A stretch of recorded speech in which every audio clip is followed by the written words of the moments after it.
the Picture That Studios of ARIEL. Wait, hold on a second. Wait, hold on. Pump the brake. This is not even the right thumbnail. What? This is 2 streams in a row. 2 fucking streams in a row. I'm going to fire the producer of this show for not getting this correct. Oh, wait, I'm the producer.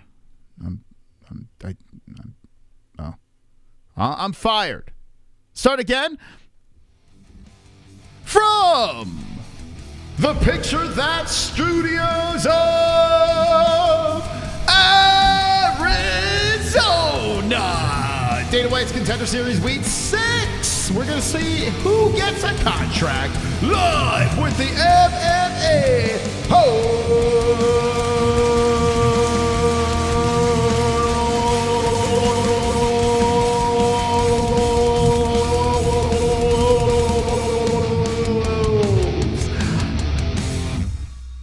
Wonderful. Hi, welcome to the stream. We are here for the Contender Series. James Llontop versus Malik Lewis.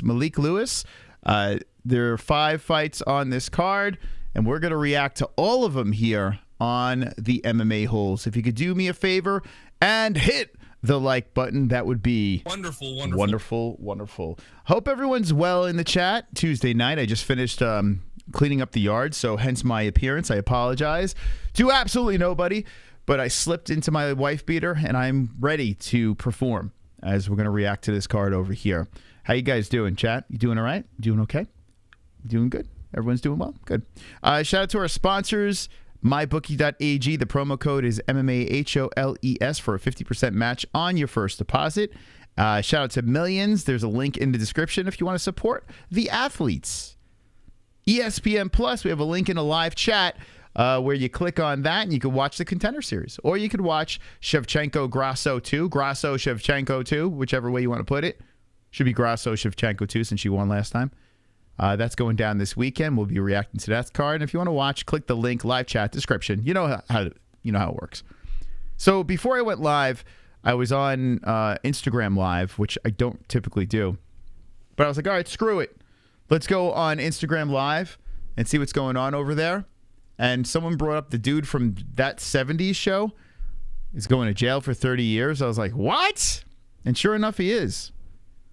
And I looked it up. I was like, what the hell? Does anyone know this dude? And I'm like, wait, is this me?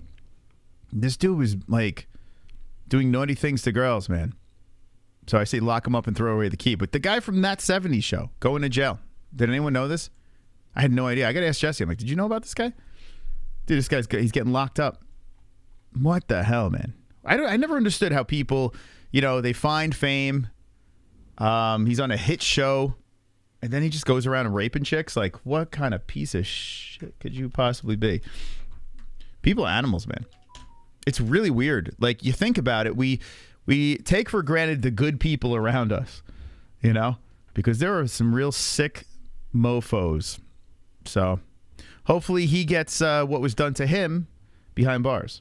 Done to, hopefully he gets that action on his butt.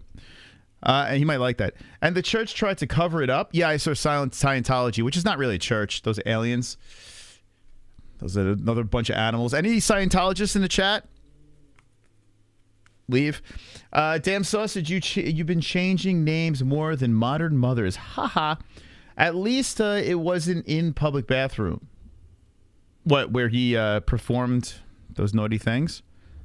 Man, I don't know the full story. I don't know what the hell's going on with this guy, but that's crazy, man. That is nuts. Everyone in Hollywood is up to depraved shit. I mean, yeah, it seems like people, they find that fame and, they get to the level of success, and then all of a sudden they sabotage it with just doing the ridiculous things. How you doing, Lou Dog? What's up, man? Ashton Kutcher and Mila Kunis wrote letters to court defending his character, for which since they have publicly apologized. Yeah, when I was on Instagram Live at the MMA-Holes, I'll be doing some intimate streams. I'll be dragging you guys onto the streams if you like to do that. But, yeah, I did notice that too. Yeah, they were apologizing about something. I guess that's it. Wow. Oh, man. That's why I understand why Jessie likes to be in the little bubble that we're in. We like to be in our little bubble and stay away from human beings because there's just a lot of animals out there. Anyway, Laura Sanko is back on the Contender Series. She just came back from Australia and boom, she could possibly be one of the hardest working people in the UFC, man. Holy smokes. I tell you what, man, we're seeing something here. Laura Sanko is she's wasting no time. She's seizing the moment. She did the first pay-per-view. She's back on the Contender Series. She's work. And I guess when Joe Rogan gracefully disappears from the UFC, I guess Sanko might be that person. She might be the one, the staple. You know, the one the new voice of the Octagon. It's pretty nuts what she's doing. Good to see everyone. Amazing people. That's right. How you doing, Dustin? What's up, man? Humans are trash. Pretty much. I mean, it sucks. I mean, we got a great community. We have good people here. But yeah, you just never know. It's people that, like, out of nowhere just do some weird-ass stuff, you know? But that's what's cool about these live chats is, you know, there's nothing, we can't really hold anyone to anything because we don't know each other, right? So we just look at what you say in the chat, and then if you're cordial, we respect you. JBM is greater than Sanko in commentary. I don't think Sanko could keep up with Jessie, for sure. I think Jessie would commentate. But then again, Jessie's doing like play-by-play. Sanko is just filling in the gaps, you know? Yeah, no one on TV really does what any of us are doing, really. It's a whole different thing. I don't know if it would work, radio style commentary when you're watching the fights. Like, I guess you guys listen to and watch it, so I don't know, how does that work? Like, usually if you're not watching it, it helps. But if you see what's in front of you and there's a lot of rambling by myself or Jess, I don't know how that works. Like, we just assume no one's watching. That's why we paint it the way we do, but Jessie is better than Stank Ho. Speaking of which, where is the glue that holds the show together? She's holding the family together right now. She's doing everything, guys. She does the show. She holds the show together. She holds the family together. She does it all. Yeah, I can't believe Aaron Rodgers. Oh my God, dude. Dude, Jet fans must be losing their shit. I honestly can't believe that.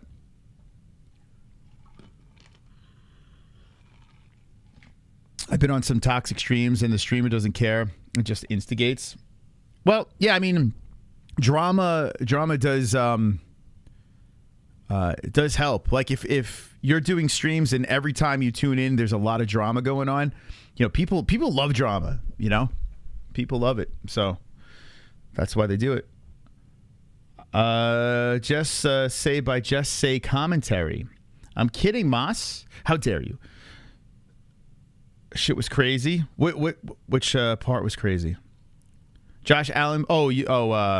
What's it called? Aaron Rodgers, right? Yeah, it's nuts, man. If I was a Jets fan, like, listen, my Giants got smashed 40-0. 40-0. Yeah, there you go, Vince. 40-0. But I'm not gonna panic because I look at it like this. I don't see the season being great. Last season they completely overachieved, and if you're gonna get smashed 40-0, make it the first game of the season. Get it out of just get it. Get it up the butt, get it out of the way, and then get back to the drawing board. Because I got to be honest with you, if they were like fighting for a playoff spot and then that happened, I'd be more upset. Lions look pretty good. Yeah, Lions. It's kind of weird. We're in a season where it could be like Lions Jets Super Bowl. Dude, that'd be nuts. Could you imagine the Lions versus the Jets in the Super Bowl? That, dude, my head would explode. The Giants can't play in the rain. Yeah, I was saying that too. Yeah, the weather was bad, even though we were home. Just was the weather. It was pouring out. Cowboys like playing in the rain. Cowboys got our number. But the great part is, I mean, they should have our number, considering, you know, every time we were running into the playoffs with them, it was the other way around. So it's their turn. In Florida today, a parking garage collapsed. Was crazy. My Jags are going to be good, hopefully. I saw Joey Diaz was high on your Jaguars. I saw he was high on them. Anyway, the fights haven't gotten started. We're just having some light convo. I like doing these Contender Series streams because, honestly, it's just chill. We just hang out. We'll give you the commentary for the fights, and we'll see who gets the contract. So whatever you guys want to talk about, I'm game, baby. I'm game. Lions, Bengals, I have 10K bet on. Well, the Bengals, they had a rough start, but it was only one game, right? You know who's a big Bengals fan? Mike Goldberg. Big, like, massive Bengals fan. Too Sweet by Godlu and his Ric Flair underwear. Woo! Pepper Johnson. Oh, my God. I haven't heard of Pepper Johnson in years. Oh, Jesus. That's a throwback. Dana, so what happened here? I didn't catch the story, but it's official now, right? The WWE and the UFC, it's done. The deal is done. They have merged. I forgot what they're calling it now. I am very scared, to be honest, because like they said, it's not going to really do anything. Like it's not, the UFC is not going to change much, right? But when I saw this post by Dana White, I was like, wait, hold on a second here. I have a feeling this might change a little bit. And I don't care. Listen, whatever helps the UFC, I'm good with because I like their product. I cover their product. So I hope everything they do is successful. The last thing I want to see is UFC tank. But I don't need WWE. Yeah, WWF is better than WWE. But I'm biased. When I was a kid, it was WWF. Let's see. But I'm a little nervous. Did you guys see this? Like Dana White posted this today, and I'm like, and by the way, what we'll do is Dana's going to talk to the media again. So of course we're going to sit here and dissect it and laugh at him. Even though I like Dana, Dana's hilarious. But sometimes I think he's a knucklehead. All right, so let's see. Chairs and tables. Yeah, they should do that. Steal chairs over each other's heads. You know, some fights I would be down for that. I wouldn't be opposed. Let's go, champ. Thank you. Oh, Casey Jones just gifted a membership. Thank you. Actually, Dustin Diamond member for 16 months. So thank you, Dustin. Appreciate it. Let's go, 16-month champ. And I saw Casey got the gifted over here. Casey's a legend for gifting a membership. Let's see who got that member. Let's see who got it. Let's see who got it. Who got the membership? Horny B-Man, welcome to the Championship Club. Let's go. B-Man. Thank you so much, Casey. You the man. Casey he's the biggest gift giver around. Like almost every stream, he pops up with a gift.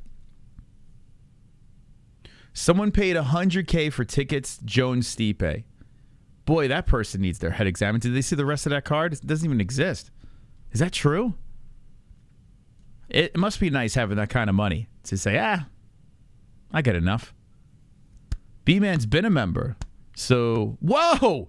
Yo, Little Gloom just gifted 10 memberships? Come on. Get out of here. Get out of here, man. Is that true? Whoa! Before we get into the fights, we got a 10 gifter coming in. Let's go! I see you guys. I see he dropped that M80 in the pond. All the fish popped out of it. Here we go. Let's take a look. That's a big one, baby. Little Glue. 10. 10 belts. 10. What? Stop it. Civic too fast. You're a member.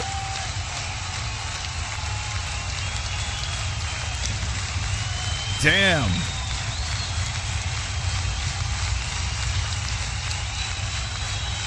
Let's go. Matty C's a member. Let's go. Dean Schumacher's got the belts. All right. All right, I got to get to this tail of tape here, but thank you so much, man. 10 gifted memberships. That is cool. That is really cool. Thank you so much. All right. Wow, would you look at that? All right, so let's get to the tail of the tape here as the champs are coming in. All right, so the first fight on the card. I think this is it, right? Yeah. Gene Matsumoto versus Casey Tanner. Tanner 5'7", 5'6". Matsumoto. Matsumoto, 24 years of age. Tanner, 31. The championship weight, Tanner, 135, 136 for Gene. Gene, 68-inch reach, 69-inch reach for Tanner, both orthodox. Will we get a contract on tonight's Contender Series? We will find out very soon. As the champions are coming in, 10 gifted memberships. A glorious gift. Glorious gift. By Little Gloom. Gloom. All right. Oh, you know, I forgot. I forgot to get a guest for tomorrow. Who should I have on the show tomorrow? I didn't reach out to anybody. I was just like, I don't know. I've been slacking. Should I hit up Billy Goff? We haven't had him on since the win. Who should I have on? Who should I have on the who should I get on the show tomorrow? Khabib's mom? Goldie? He might come on. Mike Goldberg? That would be a good one. Give me some suggestions, guys. Silverback. Felon? Kevin from Chicago? Danny Masterson, the rapist? AZ. Yeah, I saw Sleeper, you're from AZ. That's awesome, man. What part of AZ are you from? That's pretty cool. Hey, at least they know we do a gathering. We'll see Sleeper there. D-Rest won't be at that one. I don't think he'll be at that meetup. Oh, Eric Nixick. Damn, that's a good one. That's a good one. I should have. Oh, you know what? I never used the Eric Nixick card. I should because we follow each other on Twitter. All right, here we go. Sorry, let me give you the play-by-play over here. If you could hit the like button, I'd really appreciate it. This is the Contender Series, and right off the bat, Tanner, who is undefeated, kick to the body, combination to the face. Tanner looking good to start it. Matsumoto resets back to the center, switching on the stances out of southpaw. Moving in, switching some more, and that left hand slipping in by Tanner. Here's a nice combo upstairs by Matsumoto. Tanner with the left, and Matsumoto with crisp combos. Some are hitting the gloves, some are hitting the face. Tanner coming forward, nice outside leg kick, followed by the hook, the right by Matsumoto. Leg kick Tanner. Tanner comes in with the jab. Solid first round here at the Apex. I like watching this very much, the Contender Series. If you've never seen the Contender Series, it's on ESPN+. We have a link in the live chat. And, you know, listen, these guys are fighting for contracts. Beautiful, crisp combos upstairs and on the leg as Tanner's coming in nicely, distributing all over the place. Matsumoto with a combination back right at him. 3:10 on the clock. First round. Tanner circles. Matsumoto and Tanner, both guys are game. Tanner trying for the head kick that's blocked. Matsumoto a nice combo. Who is the favorite in this fight? I wanted to show the Dana White thing, but I'll show it after this. Who is the favorite? Who is the favorite? Did anyone bet on this? I always find it risky, unless you know the guys, like from the regional scene. I always find it very risky. Oh, this kid's from Arizona right here, Casey Tanner. I'll be rooting for him. He's the underdog, too. Oh, nice outside leg kick by the Brazilian Matsumoto. Casey comes in with the kick to the body. He's out of Scottsdale, so he's trains out of Fight Ready. Shit, not too far from me, Casey Tanner. He is 6-0, and he is eating a plethora of combinations. I like the way Matsumoto's finishing with leg kicks. I love body shots and leg kicks, man. Love it. Here comes a combo by Matsumoto upstairs and a retaliation right by Tanner. Both guys back to the center. Good scrap. Beautiful left hand by Tanner. Matsumoto unfazed. Damn, man. These guys are in the pocket, letting them go. Back and forth. 135ers. Tanner grabs Matsumoto, pushes him to the fence. Matsumoto tried to circle from off the cage. So we got a little grappling activity with 150 on the clock. Like I said earlier, Laura Sanko is in the building. Very hardworking young lady. So shout out to Laura Sanko. I respect her. I do. Like, you know what? I shit on a lot of people, but I don't have a bad word to say about Laura Sanko. Never had the pleasure of even, talking to her, so there's no bias there. And but she's very good at what she does. 123 on the clock. Elbow coming in from Tanner. Spinning move by Matsumoto off the fence. Tanner going for the trip. Matsumoto stays upstairs, stays upright, and circles back to the center. Tanner stays on him, throwing the left hand in there. Nice leg kick by Matsumoto. There's the body shot by Tanner with 107 on the clock. Good back and forth scrap here. You get the live stats going, and this is a good one. Mark Smith, the referee, circling around the cage, watching these two guys go at with 52 seconds left. Matsumoto tries for the leg kick. Tanner steps away. Tanner charges forward, and good footwork by Matsumoto as Tanner throws the left to the face, the right. Tanner with the knee, all blocked by Matsumoto. Head kick misses. Tanner spins around, resets. 35. You know, I got to reach out to Eric Nixick. Jessie's better than Laura Sanko. It's completely different, though. Laura Sanko is a color commentary gal, and Jessie gives you the play-by-play, right? A lot of people don't know the difference. But Jessie is better, I agree. If they were to have the same job. She's better at all. And she's better looking. Nice knees inside the left leg of Matsumoto. And, oh, there's an elbow. That was like on the back of the head. Mark Smith gives him a little warning there. But Tanner controls against the fence, and Tanner does not look happy about that as he walks off to his corner. Yeah, Mark Smith gives him a little. That knee was in the back of the head. I mean, the elbow was in the back of the head by Matsumoto. But one round in, Tanner landed a little bit more. Very close round. Very, very close. I mean, that's a coin flip, in my opinion. Bum, bum, bum. Jessie's got the speed advantage for sure. I don't think anyone could match that. She's got the speed. She's got the cardio. What up, CJ? How you doing, man? CJ, the Poet King, up in the business. So we're one round in. How many people are watching along? And if so, who do you think got that first round, man? I'm a little biased. Once I found out that Tanner's from Arizona, I'm kind of rooting for the kid. But, I mean, it's close. It's very, very close. I wouldn't want to be a judge in that round. Man, October 21st, right around the corner. We're going to Abu Dhabi, baby. Makhachev, Oliveira 2. I'm afraid to give a prediction. I'm afraid, man. Pay-per-view prediction, main events. I'm getting afraid, man. The kids and Jess are good, man. Oh, here we go. Matsumoto, thank you for asking. Matsumoto coming out very aggressive, and here comes Tanner. Yeah, Jess is doing a great job. I took Ellie for a nice walk today before we did the garden work.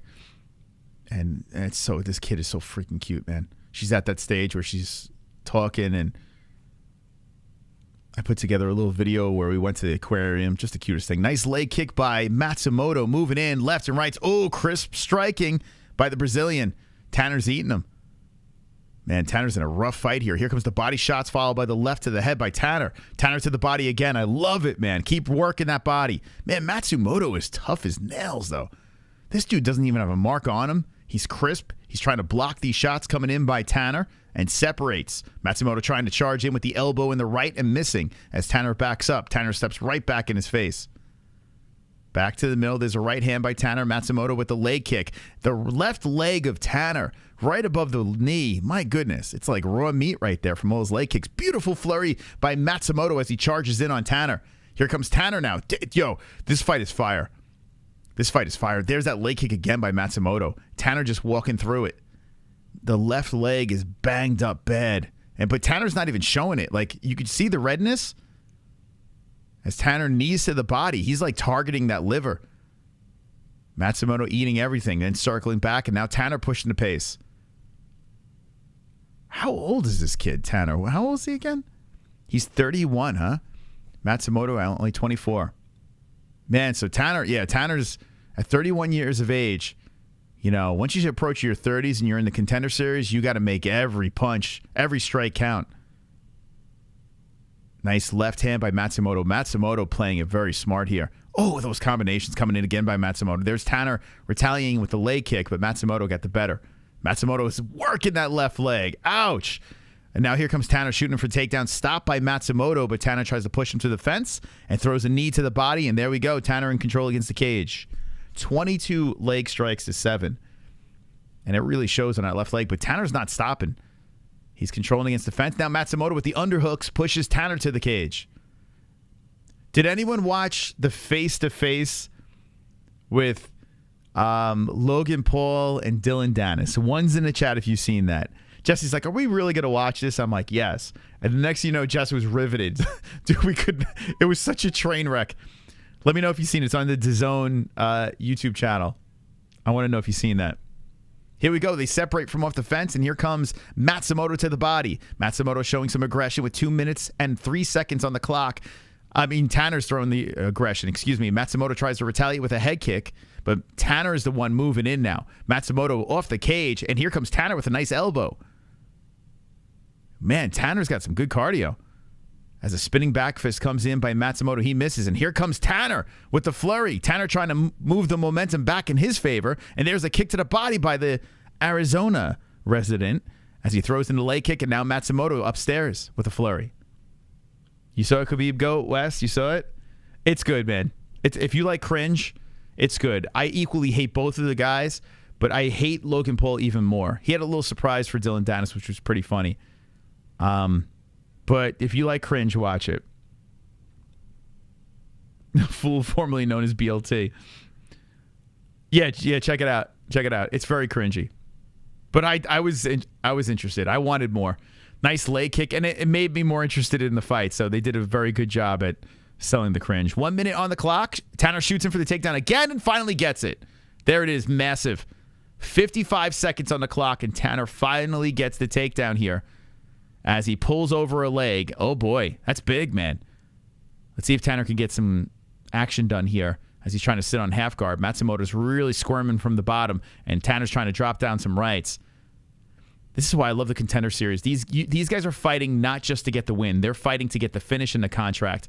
And Tanner puts an elbow down. He's back inside the guard. Matsumoto does a nice job pulling him in that guard. But Tanner's still on top. Now Matsumoto bucks him up, and here comes Tanner with the flurry. Matsumoto tries to hook from off the cage. And we got 19 seconds left, and Tanner in control. Okay. Man, I like Tanner. I like both of these guys, actually. It's a really good fight. Man, oh, man. Oh, that right hand by Tanner, and Matsumoto just eats it and slings in a right of his own from off the fence. Yo, Matsumoto's a beast, too. Yo, I would be totally fine with both of these guys in bantamweight. Totally fine. Dana White's on his feet clapping as we're getting ready for a third round. This is a very good start to the Contender Series. Wow. Listen, we're getting this action on a Tuesday night. The UFC so, like, they're so far ahead of everything right now. With the content they bring, no matter what joke I say about the UFC, I would be devastated if they were gone. They're so entertaining. They're so, like, my weekends revolve around the UFC. Now Tuesday night when the Contender Series is around, it's like, what else would I be doing? Fantastic. Both are specimens. Whose picture is that?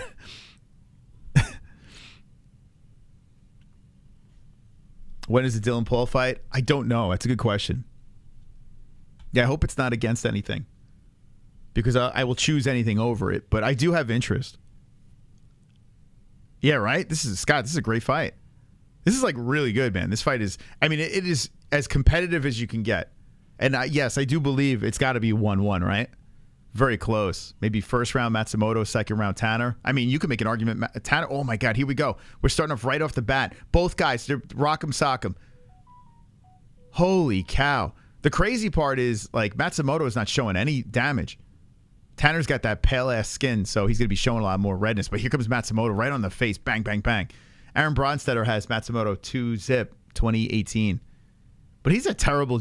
I tell you what, anytime I see Aaron Bronstetter put these cards up, like, I feel like I'm always disagreeing with him.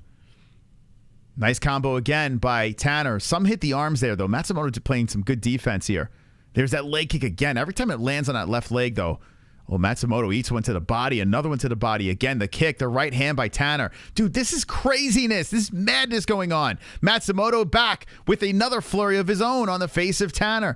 Tanner stands right in front of him, huffing and puffing. 4:02 left. Matsumoto backs up as Tanner comes in and lunges in to the body with a left. Tanner comes into the body after the shot upstairs. The leg kick by Tanner. The leg kick by Matsumoto. Both guys landing a flurry up top again.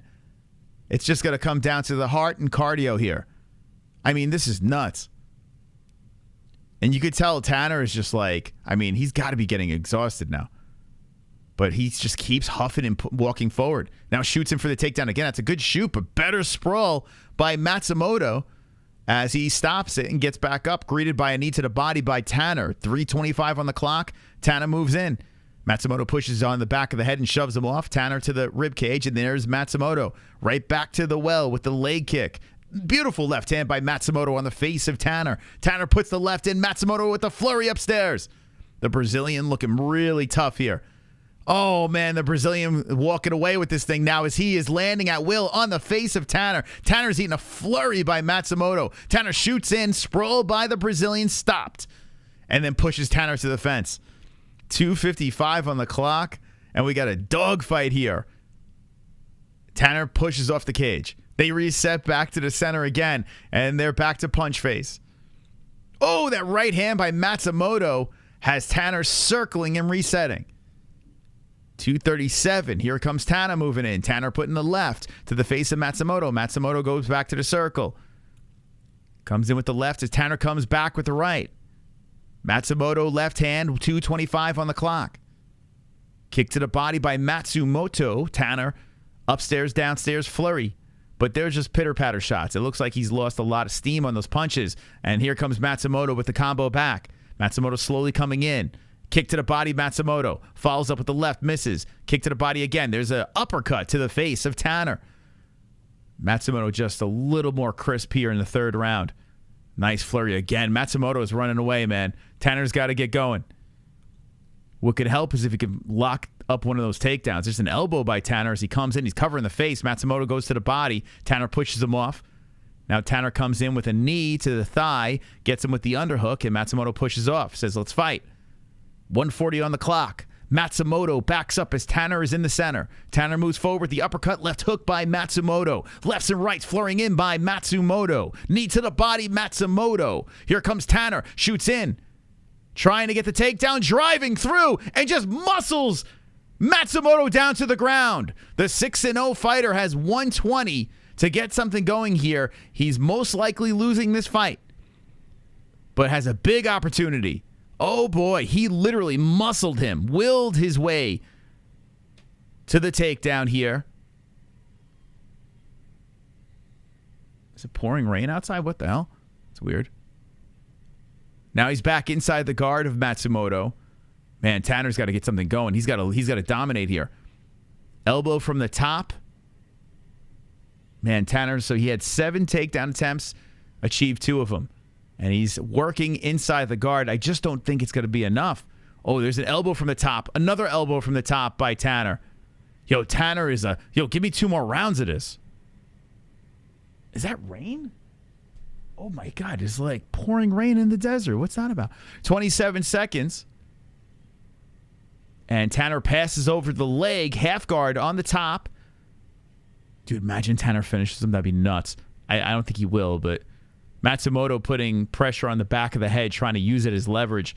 Pulls him back into the guard, trying to buck him off here. Oh, almost there. He does. Matsumoto back up to the feet. Tanner hits him with a knee. Right hand, Matsumoto. Matsumoto with the flurry. Oh, they're both slinging in the pocket. Letting them go. Time expired. What a fight.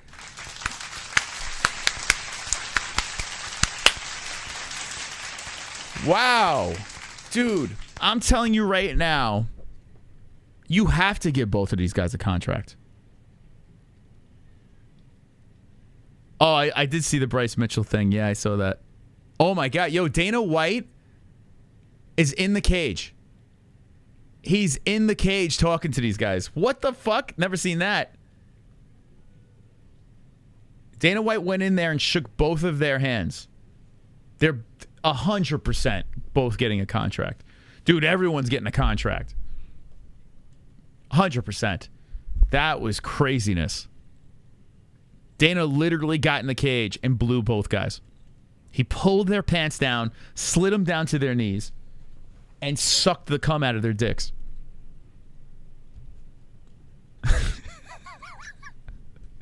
Sucked everything out of them.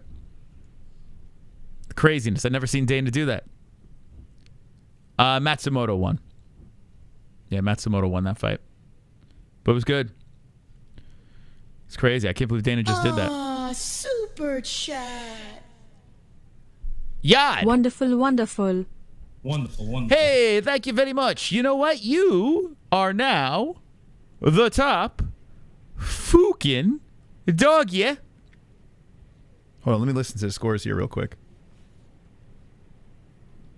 Wow, the rain's coming down.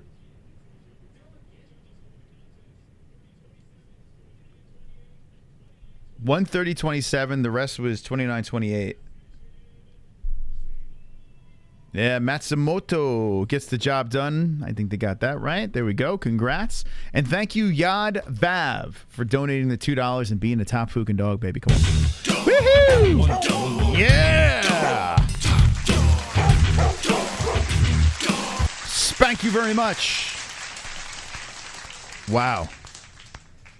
Good performance by both guys. Dude, that was fun, man. If there's gonna be a decision, that's what I want. Give me a war. Yad. General Yad. Heather's eating a Cool Whip. I just looked over and lost it. Cool Whip? Huh.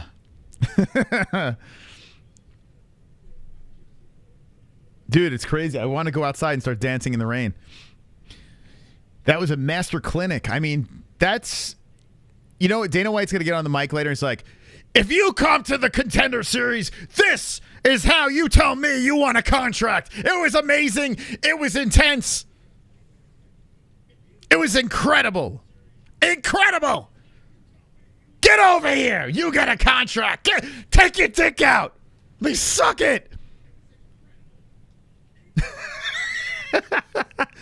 Spoiler alert, that's Dana White talking to Laura Sanko about those two gentlemen that just fought. Get over here! Dana White always yelling. He's yelling because he can't hear. That's why he's always yelling, but it's so funny, man. Oh shit, I just... the replay's on the screen. I just heard get over here again, and I was like, wow, it sounds just like me. Because it was me. What do you guys think? Do you think they both get contracts? I think they both do. I do. I do, man. How could you leave the other dude out, man?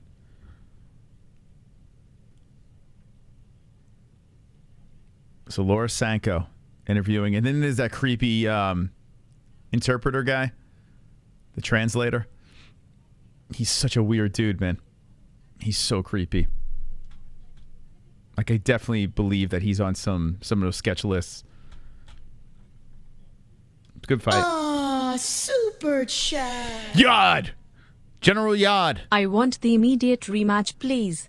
Dana Shore. Are you Izzy? Are you Israel Adesanya? Can you change your name? I don't know if it's like, what kind of YouTube? Thank you so much, man. Yad Vav. Can you change it to General Yad? Can you do that for me? I'm about to subscribe to your channel. What do you got going on here? Flat Earth? Uh-oh. Whoa. Wow, there's a lot going on here. What is this? What's going on in your channel? 6 years? I don't know what's going on here. But anyway, can you change it to General Yad, please? Too humble for a general? Come on, man. One's in the chat if you think you should change his name to General Yad. There we go. But there it is. There's no content on here besides these 3 videos, so if there was stuff here, I would have subscribed. There's really nothing there. Thank you for the donations, man. General Yad. Protagonist of the 1990s movie Arachnophobia. Dude, I used to love that movie. What was it? Was the Exterminator Service with John Goodman? Bugs Be Gone? Super chat. General Yad, he's back. Strickland will finish him next time. Let's go. Let's go. General Yad firing away. The top fucking dog. Thank you, General Yad. I agree. Strickland's the underdog if the rematch happens.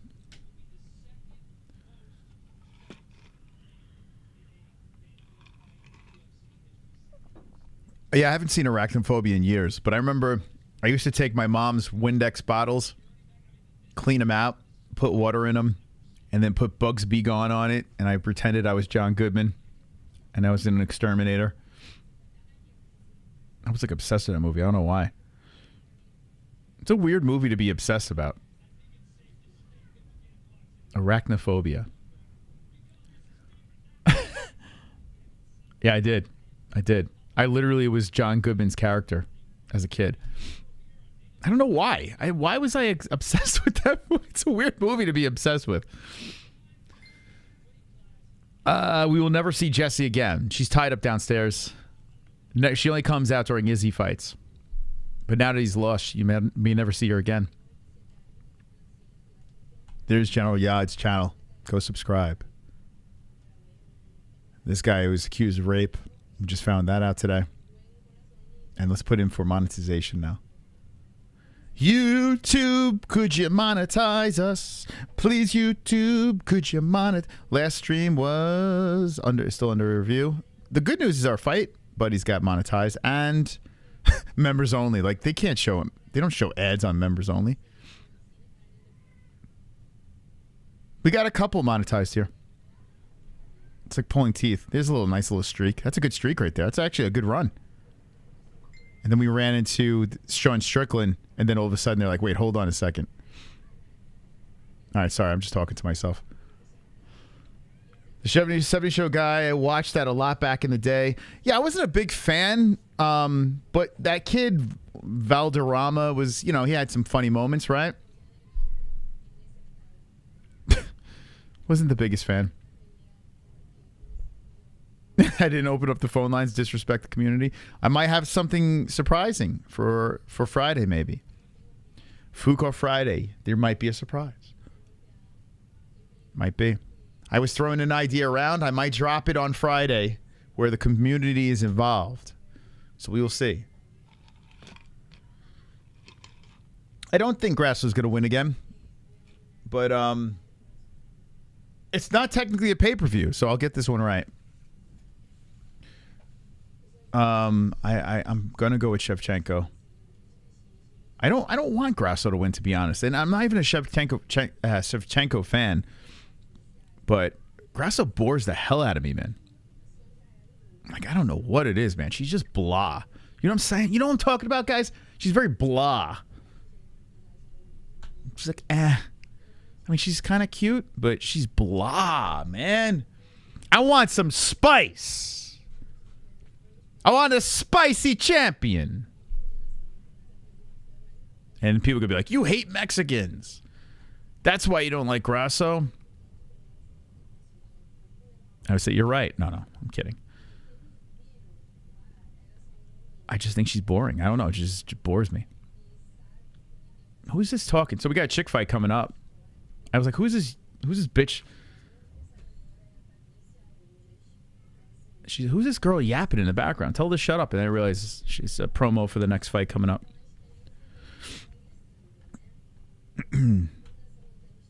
All right. Let's see. I was looking at the odds for Grasso and Shevchenko. Let's take a peek at it. I was hoping we get Shevchenko plus money. We're not. Grasso's a plus 133. Think about that. Grasso beat her, finished her. She's plus money. Damn. Anyone picking the plus? Grasso pretty good, but she's boring. Yeah, she's talented enough to be the champ, right? She did beat Shevchenko, fair and square. But I don't know. She bores out. What the? Look at this girl. The girl on the right, thick. Patricia Thick. Why is she so? What the fuck? 5'4", 115. She shouldn't look like that. Did they stretch her out? Why does she look like that? Is this her here? Patricia Alujas? All right, yeah, she don't look like that on the screen. She looks thin. Why would they do that to her? Why? She got some junk in her trunk. Dude, she doesn't look like that on my screen. She's actually in great shape. Why do they got her looking like she's serving sloppy joes? What the fuck? Why would they do that to her? This poor girl. The camera makes you 20 years heavier. Yeah, she's so tiny, man. I'm looking at her on the screen. She's all tiny. This poor chick. She's 115 pounds, for God's sakes. In order to look like that, she would have to be like 3'3". Hey, Sean, what's up, man? What the hell's going on? Ed's 20 years. All right, let's do the tail of tape here. So both, we got fun size action here. 5'2" versus 5'4", both at 115. We got 25 years of age for Pastrami. And Lunch Lady fake picture, Alujas, 27. 64-inch reach for Alujas, 63-inch reach for Pastrami. Both orthodox fighters. It's Pilastri, not Pastrami. Although she might have pastrami between the legs, if you know what I'm talking about. I'm sorry. Moss's humor breaks my heart because it makes me laugh and shows me that I'm not as holy as I'd like to be. I'm sorry.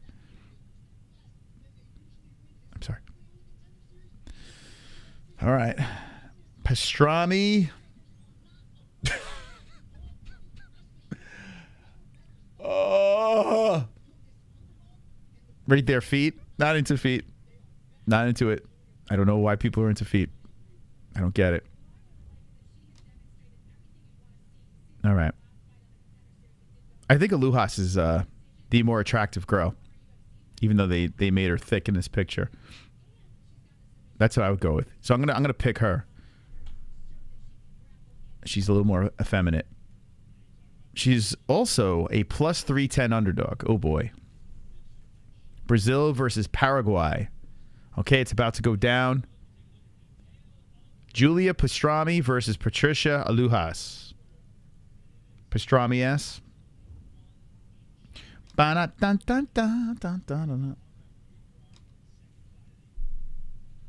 Okay, let's get ready for round one. Oh, we got the ref with the big bags under his eyes. What's that guy's name? You know that guy. You know what guy I'm talking about? All right, here we go. Round one's ready to go. Hit the like button. We are reacting to the second fight in the Contender series. We got a buck 15ers going at it here. And Pilastri got an interesting tattoo, like a dragon, going down her body and her legs. Interesting placement. Nice right hand by Alujas. Alujas coming out there with the left. A nice left by Pastrami. Pilastri looking very cool out there. Calm. Pilastri got that. She got that fighter face, though. She's the minus 420. Smoke him if you got him. Puff away. But yeah, she looks very calm out there. 11-3-0. Nice leg kick by Pilastri. Pilastri just taking her time. Slowly moving in. Comes in with a nice left. There's a counter right by Alujas. I got the TV too loud, I think. Pilastri just taking her time. Pushes the kick to the belly button. And Alujas light on the feet, bouncing around. Alujas looking for a way to engage here. The 9-2 fighter being very cautious as she eats a left hand by Pilastri. Pilastri eats a combo by Alujas. Alujas fires away, and Pilastri goes to the body with the kick. Pilastri comes forward, very aggressive on Alujas, and then stops. As Alujas trots around and circles slowly around, both girls nullify each other with leg kicks. Nice right over the top by Alujas.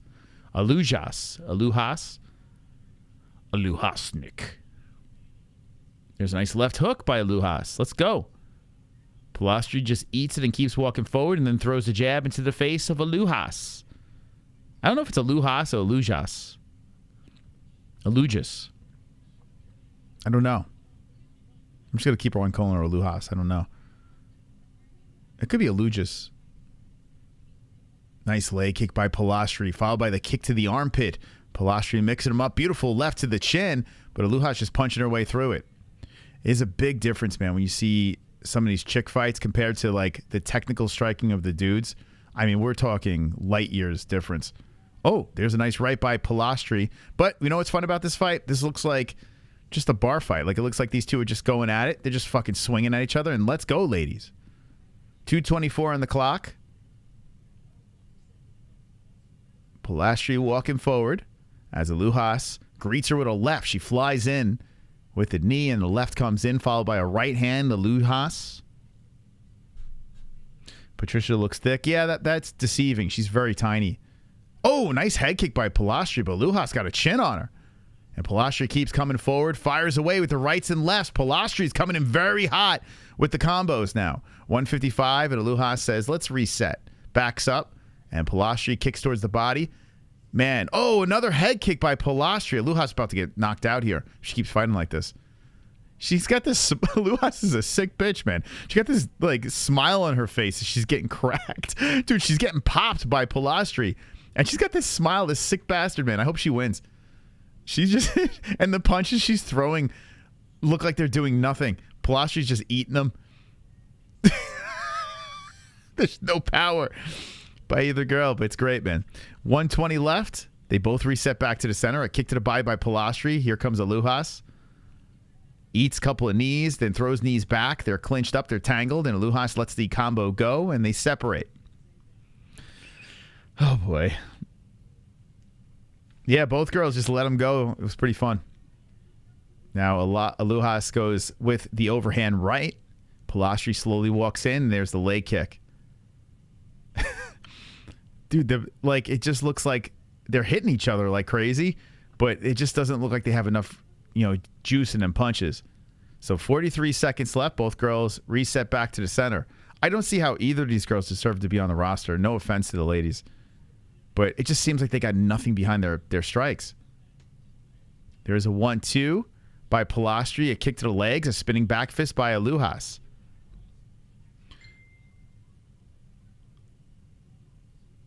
And here we go. I mean, they're letting them go. They're both exchanging. 15 seconds on the clock. I'll give them credit. They're both punching each other. But Pilastri is definitely getting the better, in my opinion. Even when the strikes are close. Oh, Pilastri to the face again with the combo. Comes back to right. Moves in with a nice left. Finishes strong here. And Lujas is just a punching bag. Okay. All right. Dana White standing. He loves it. Dude, what are you standing for, bro? Does anyone in the chat think these girls deserve to be on the roster? I mean, listen, they're going out there. Dude, what is going on with Dana? Dana's like Oprah Winfrey today. Why is he standing and clapping? Like, I mean, I don't know. I mean, yeah, they're hitting each other. They're fighting. It just feels like nothing's happening. Dana's loving it. Dana's like, oh, she's looking at the camera like, holy shit. I'm like, these girls don't even belong on the roster. Dana wants to smash. Is Dana looking to bang one of them? Is she going to go in the cage again? Right. I mean, am I crazy right now? Listen, these two girls are going at it. So respect. They're inside the octagon. They're trying to get a contract. So respect to the ladies. But, I mean, I'm just trying to be as unbiased as possible. I don't see how these girls are in the UFC. Like, Dana's drunk? Is that what it is? Is he drunk right now? Is it jet lag? I feel like these girls would get killed. All right, let's see. I think Pilastri's a little bit better, but I'm rooting for a Lujas, man, because she could take a punch. All right, here we go. They're back at it again. Pilastri's just a little more crisp. She's tagging the more flush shots for sure. And there's a couple of wild shots by a Lujas. Kick to the body by Pilastri, and Lujas just shakes her off and comes forward. Then circles around the cage after she threw a kick. Wipes her nose, and here comes Pilastri. Nice right hand by a Lujas. Pilastri moving in. Now Pilastri going for a takedown. She's like, all right, I'm getting tired here. I got to take this bitch down. Lifts her up and slams her down. Pilastri, easy takedown, side control. Now looks for an easy mount here. All right, just finish this girl, please. Right in front of Dana. Dana's got this goofy grin on his face. Dana loving it. He must be sexually aroused or something. Here comes some left hands by Pilastri, and Lujas is trying to get back up to the feet. Let's see if Pilastri can finish the job here. Lujas is trying to use the fence to get up. Pilastri with a knee to the hamstring. Yeah, in this picture she looks thick, but not in real life. On the screen, she's very thin. She's very, very thin. Yeah, that's what I'm saying, right? There's zero power coming out of these punches. But I mean, I understand they're females, but we've seen females with some serious power. These girls, I mean, Pilastri's landing. She's definitely running away with this fight now. 325 as Alujas is trying to get back up. Pilastri just drags her back down on her ass. And Pilastri looking to put a hook in here as Alujas is just trying to get back up again. She pulls the hook out. Alujas is on her knees in front of Dana White with Pilastri draped over her. Pilastri gives her a knee to the hamstring. 3:03 left. Second round. You know what? Khabib Goat's probably right. Yeah, Dana just yeah, dude's got we just locked up the deal with WWE. Lot of money we just made. You're right. Dana White, that's why he's so happy. 100%. I mean, the first fight was great. This one over here, Alujas is having a lot of trouble. Pilastri is just dominating now. She's just draped over the backside. Alujas is punching over the shoulder, but she's in a bad spot with 2:25 left in the second. You hit it on the head.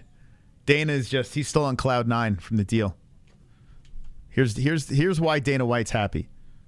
Everyone gets a contract. Look. UFC TKO. That's right. I don't know what this means, but it means something. The UFC are combining to create a $21 billion sports entertainment publicly traded company. The UFC and WWE are a global phenomenon, and now we're in a place we can all work together to make sure that everybody wins. I don't know what this means. I am scared out of my mind. I don't know what this means. Anyway, Pilastri is still working here. 135 on the clock. And we got 230. Oh, here we go. Going for the neck. Pilastri puts a hook in, but she can't quite get it, so she follows up with some lefts and some rights. Alujas having all sorts of trouble. Here we go. Pilastri's going for that neck again. Alujas is hand fighting, and she's staying alive.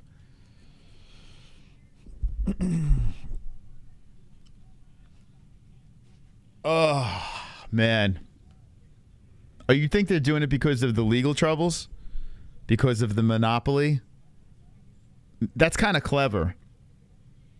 Actually, who said that? That's actually very... Oh, here we go. Going for the choke here. Pilastri could have it. 55 seconds left. There's the tap. There it is. Patricia Alujas takes the L as Pilastri, the big favorite, gets the job done. The rear naked choke. Carnage. Carnage! Lick the carnage, embrace the carnage, go on a date with carnage, vote for carnage, make babies with carnage, play jokes on carnage, masturbate with carnage, ejaculate the carnage, propose to the carnage, enjoy pancakes with the carnage, celebrate the carnage. Okay. I'm sure she'll get a contract. All right. That actually makes a lot of sense. Did you come up with that theory or did you hear that? Because that actually makes a ton of sense. Yeah, the UFC was going through some shit. And, well, get out of that, merge with the WWE. Makes all the sense.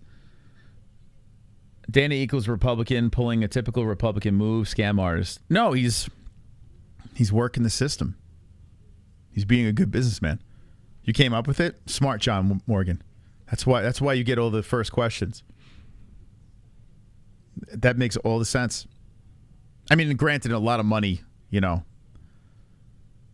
A lot of money is involved in something like that. So there's a lot of reasons, but I would imagine that's one of them.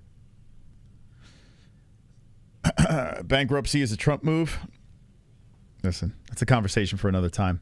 I will say this: to be a successful businessman, you got to burn a couple of bridges. You got to have a couple of fails along the way. You know, that's just it's a fucking cutthroat thing. But don't hate the player, hate the game. He just finalized the Conor fight. You think that's another reason? Well, I think the WWE thing, that makes a lot of sense because he literally dropped that today. There isn't anything we can't do. There isn't anything we can't do. And they show some tranny with a WWE belt. So you have the power of the fan base of the WWE. Welcome to the WWE Universe. You have all the weirdo fans of WWE. you have the power of the fan base of the UFC. This place is deafening You got the fans that illegally stream the UFC events. right now. And we can reach all these people in so many different ways. So they're going to do what they do. We're going to do what we do. And as much ass as we're kicking, we haven't even scratched the surface of how big this is going to be. So what is this? TKO, man. TKO. Well, Dana did promise. He said that it's not going to kind of bleed into each other. You know? So, listen, I'm not opposed when Brock Lesnar came in, it was a big deal. So if there is like someone that says, okay, I want to put on the 4-ounce gloves. I want to get into a real fight. All right. I'm cool with it. Even the dumb CM Punk thing, it's a novelty. All right. But I just hope it doesn't go too far. You know, I just hope it doesn't get too out of control. You know, where it's like, you got to tune into SmackDown to find out like a UFC announcement like that. I would honestly want to bash my head against the wall. You know, as long as I don't have to watch the WWE to get my UFC content, I'm good. Because I'm good. You know, I don't need any of that shit. I just don't need it. I'm buying stock right now. Jones versus Brock. Yeah, I mean, everyone would watch. Everyone would. Probably scripted. Yeah, people are, you know, I don't know. I mean, I guess in any sort of combat sport, you can't completely dismiss it. You know, when there's betting involved, you just never know. But I'm going to give it the benefit of the doubt.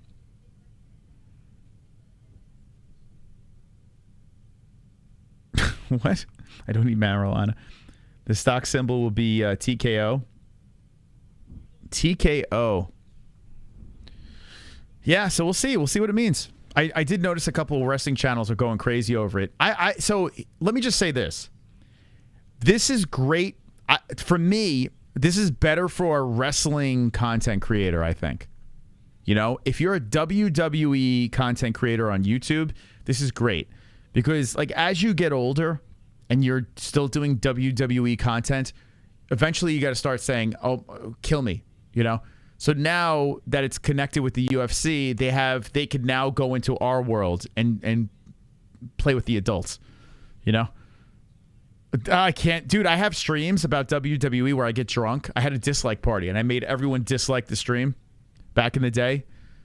So I did like 2 WWE streams, and one I got wrecked. And I literally could not stand it. I love drama. I love a good storyline, you know, but at the end of the day, I want to see a fight, you know? I just want to see a fight. So for kids, sure, you know, WWE is fine. And my father-in-law likes, you know, that stuff. He's into that stuff. He's a grown man. But it's just not for me, man. But yeah, stand by. Next week, we're going to do SmackDown. AEW. I don't even know what the fuck. What's the other one? This SmackDown is another one. What I'll do is when my kids get older and they're into it, I'll have them do the WWE portion of the show. And I'll take off. Me and Jessie will go on vacation.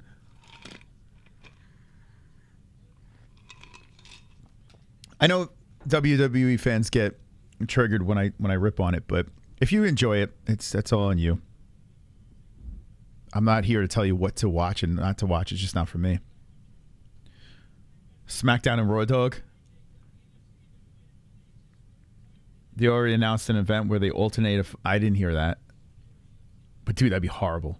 It makes all the sense, right? You think like, was it WrestleMania? Isn't that their biggest event, right? WrestleMania, and then they have a UFC fight on WrestleMania, and they're like splitting profits and shit. Like, they'd be retarded not to do that, right?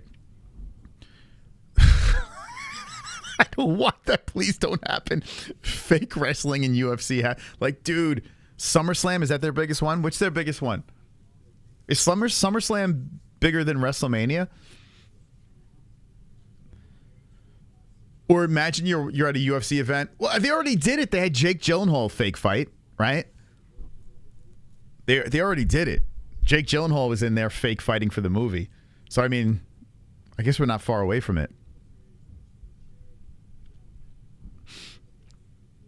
WrestleMania is bigger?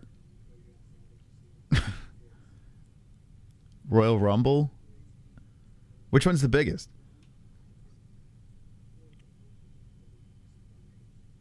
TKA Group holding is at $103 a share. I don't even know what that means. I wish I knew. Like, I got stocks, but I had like an old 401k that I got my stocks in. It's just like, I don't know anything about stocks. I should know more.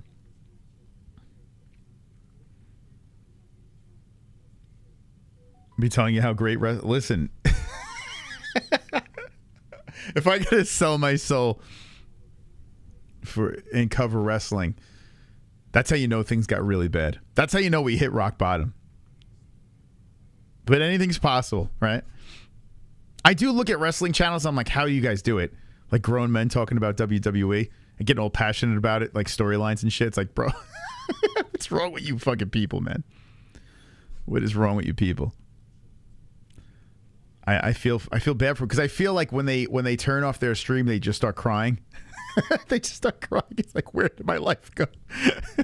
Why?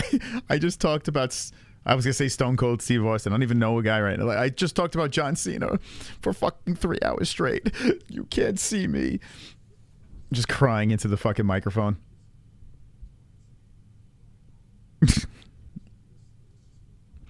The Hell in a Cell match with The Undertaker and Mankind was crazy. Was it? It sounds amazing. What was so great about it? What happened? What happened, man? What happened? I'm sorry, I didn't mean to laugh at you. I apologize. Wes is a nice guy. I just can't take it serious. I think John Cena's kind of funny. Like, I think like in Suicide Squad, he was pretty funny. I just blatantly just laughed at him, and he's such a nice dude. All right, let's go into the next fight. Let's change subjects before I don't want to insult my entire audience. Alrighty. Okay. We got Win versus AJ Cunningham coming up next. Third fight, Contender Series action. About ready to go down. Let's put the right round here. My curse is going to be, my kids are going to be into it. And then I'm going to have to like go to like these events. I mean, then I'll go. If my kids like it, I support them. You know, what am I going to do? Oh, Bryce Mitchell's there. Burnt down my trees. My crazy ex-girlfriend broke. She came over. My wife is there. And she burnt down all my lemon trees. Now she wants to kill my cats and dogs. I need someone in the community to do something about it. Someone needs to help me out. My fucking ex-girlfriend burnt down all my lemon trees. Did you guys see that on social media? Poor Bryce. Burnt them all down to the ground. Lemon trees just dead. She's gonna kill my turtles and my fucking giraffes. I got fights to take care of here. I can't be. I got a wife at home. She's gonna kill my wife. She got a tattoo shop. She gotta do something about it. Did you guys see that? Poor Bryce had a meltdown. His ex-girlfriend was burning down his lemon trees. Or it's some sort of trees. I don't know what the fuck. It's crazy, man. Steve Wynn, 5'11", 5'10", AJ Cunningham. Both 145, 30 years of age. Wynn, 29, Cunningham. 71-inch reach, coming. I'm coming. Cunningham. Come in hand. AJ come in hand. Jesus Christ. AJ come in hand. 71-inch reach, 73-inch reach for Win. Switch hitter is Win. Orthodox for come in hand. My lemon trees are gone. They're all gone. Crazy ex-girlfriend. I can't do anything now because I'm just scared for my life.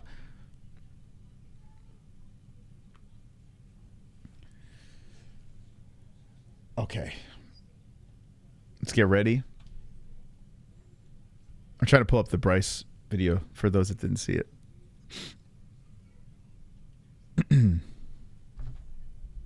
He seems like such a nice dude, too. I shouldn't be joking around about him. He actually seems like a really cool dude. My buddy Jason Ferguson actually knows him pretty well. I should stop. I'll show you the video in a sec. But let's get to this fight, guys. Let's see if we get another contract. That's a crazy girl, man. He's married now, and he's got his ex like burning down his trees and shit. Women are nuts, man. I wonder what Bryce did to get her that pissed off. Or is she just fucking nuts? Like, I can't see Bryce Mitchell being that bad of a dude. All right, Cunningham versus Wynn. Round number 1. Cunningham, nice leg kick, check as Wynn comes in firing away. Wynn with the red wraps and Cunningham with the blue. Cunningham, nice left and a right hand. Whoa, that kid is quick. Cunningham coming back with another combination to the face of Wynn. Who's the favorite in this one?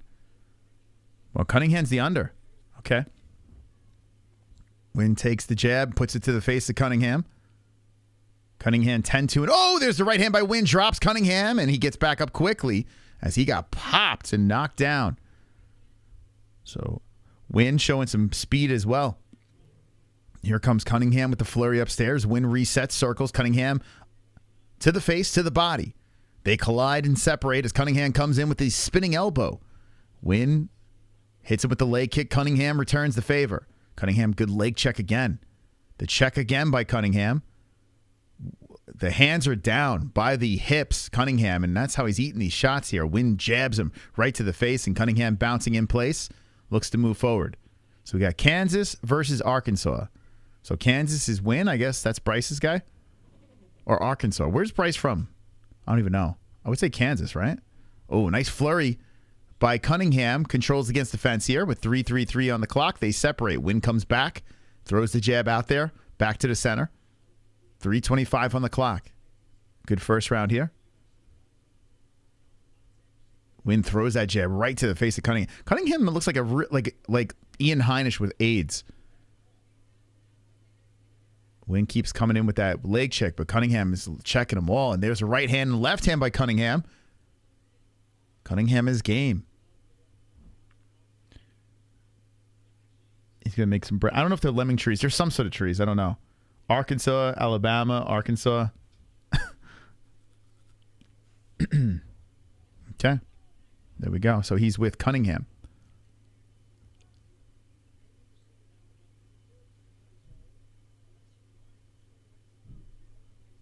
My trees. Nice body shots by Cunningham. Cunningham's, yeah, he's a dog, man. I like the way he fights. Cunningham, good head movement too. As Wynn comes in, Wynn shakes his head no, greets him in the center. Here comes Cunningham. Yeah, Cunningham he's just a straight up dog, man. He's just walking forward. He created some damage on the bridge of the nose of Wynn, but Wynn standing in the pocket, returning favor. I just prefer Cunningham style, man. Cunningham to the body again with the combo. Cunningham again. Wynn stands right in front of him and keeps whipping the jab to the face of Cunningham, but Cunningham just like, nah, that's not going to do anything. 2 minutes left in the first round. Cunningham back to the body. So they didn't consider that a knockdown? I thought that was a knockdown by Wynn. Good scrap here, man. 150 on the clock. Wynn throwing the left in here, and Cunningham back with another flurry. Wynn protecting the face. Wynn darts in with the jab. The only thing is I can't see Cunningham holding this pace, man. Like, it seems like he might be gassing already. 136 on the clock, and he's severely slowed down. So Wynn does show damage on his bridge of his nose, but now both fighters, the aggressiveness is not as apparent. The jab back by Wynn, Cunningham with the combination, trying with the head kick to follow, and another leg check. Checking kicks, baby. Cunningham doing a great job with that. Cunningham walks in. He walks into a jab, but fires away with the left, and here comes Wynn. Cunningham to the body. Good head movement there as Cunningham backs up from that jab, but then the follow-up right on the face. And now Cunningham flies in with a flurry again. Wynn gives him a nod and throws the jab right back out there. I guess Wynn has the reach. Who's got the reach again? I can't remember. Oh, man, Wynn with a good flurry there with 53 seconds on the clock. Wynn's got the blood dripping off the nose, the bridge. And Cunningham trying to walk forward, and Wynn keeps throwing that jab out there. Cunningham walking through. Gives him a couple of shots to the face. Spinning elbow again by Cunningham. Wynn just eats it. Now he's covering his head again. There's a knee to the face by Cunningham. And then Wynn just fires back with the 1-2. More jabs by Wynn. A right over the top, but left hook by Wynn. And Cunningham comes back to the body. 23 seconds left. And both guys are going punch for punch here. Wynn with a beautiful uppercut. And here we go. Cunningham now showing a lot of damage. As Wynn finding a home for the knuckles. Dogfight again. 10 seconds left. Cunningham is barking. And uh-oh, they're going to look at the cut. Looks like the orbital on Cunningham. Uh-oh. Oh, that's not good. Let's see. Let's see what the what happens here. Or is there a nut shot? What happened? Official timeout. Wait, hold on a second. Oh, I thought. Oh, maybe it was a nut shot. Excuse me. Oh, yeah, it was a nut shot. Sorry, I didn't see that. I thought they were gonna look at the cut. Cunningham grazed the nut with the top of his foot, and Wynn says he's fine. All right, 3 seconds. We'll put it back on here. And oh shit! Cunningham got popped, and Wynn cracks some follow-up shots, and Mark Smith stops the fight with literally 0 seconds left, and Cunningham is crawling. Oh, Cunningham is fucked up. But that wait! They're going to their corners. What the hell? Holy shit! Mark Smith won like this. What's happening here? What? Wait a second.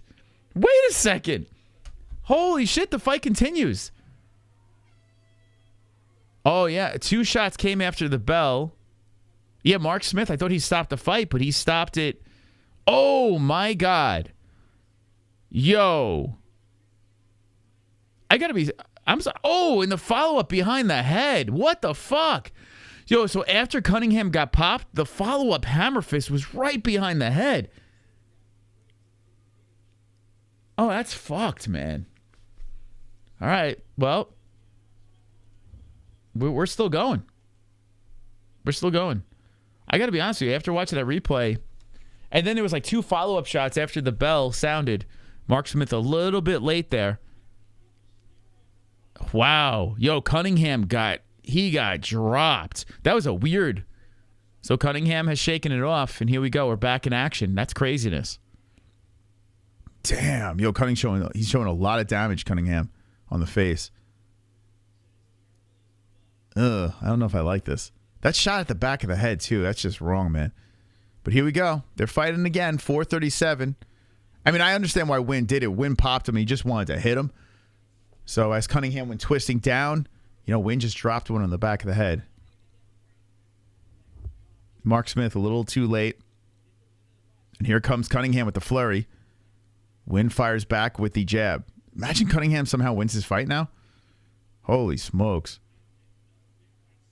Wynn with the jab. And Cunningham light on the feet, shuffling the feet back and forth. As Wynn controlling the center, throws the jab in the face of Cunningham. Cunningham shoots him for the takedown. That's stopped by Wynn. Oh, that left on the face of Cunningham. Wynn pops him there, and Cunningham keeps coming forward. There's a flurry by Wynn again. Wynn hits him with the left. Wynn with the right, the left again. Cunningham stands in a pocket. He's about to get dropped again. Cunningham's hands are down. All Wynn's got to do is just catch him one more time, and it could be night-night. But Cunningham is showing some real heart as his face is all busted open. Just straight heart. Not surprised that his buddy is Thug Nasty. 3:30 on the clock, and we're going at it. We've got some good fights tonight. Got some good fights. I mean, even the chick fight, you got the finish there in the second. Oof, man, the combo to the face. Wynn is just running away. You know what's crazy? You look at the stats over here, you would think it's competitive. It really isn't. I mean, Cunningham is getting beat up on the way. Another uppercut by Wynn. Cunningham just walking through it. Every bone in this man's face is going to be broken. Cunningham to the body. Dude, that'd be nuts if Cunningham pulls this off.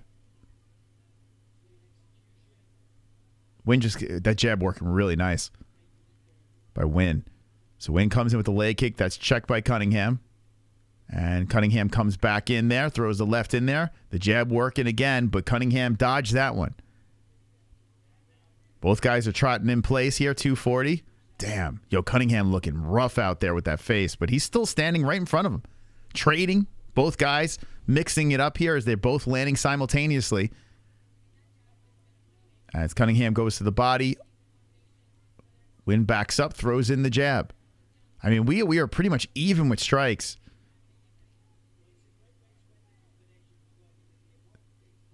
Boy, oh boy. 2:13 on the clock.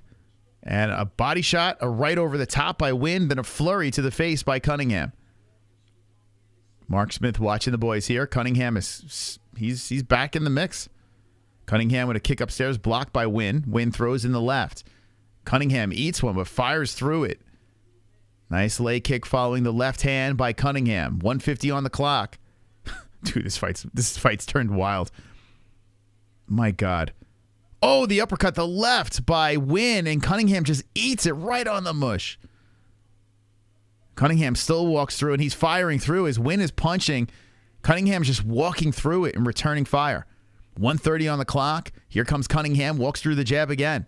Cunningham's face is just getting battered, and he just keeps walking through, and there's another flurry to the head of Wynn, and Cunningham's landing at will, and now Wynn's mouth is bleeding.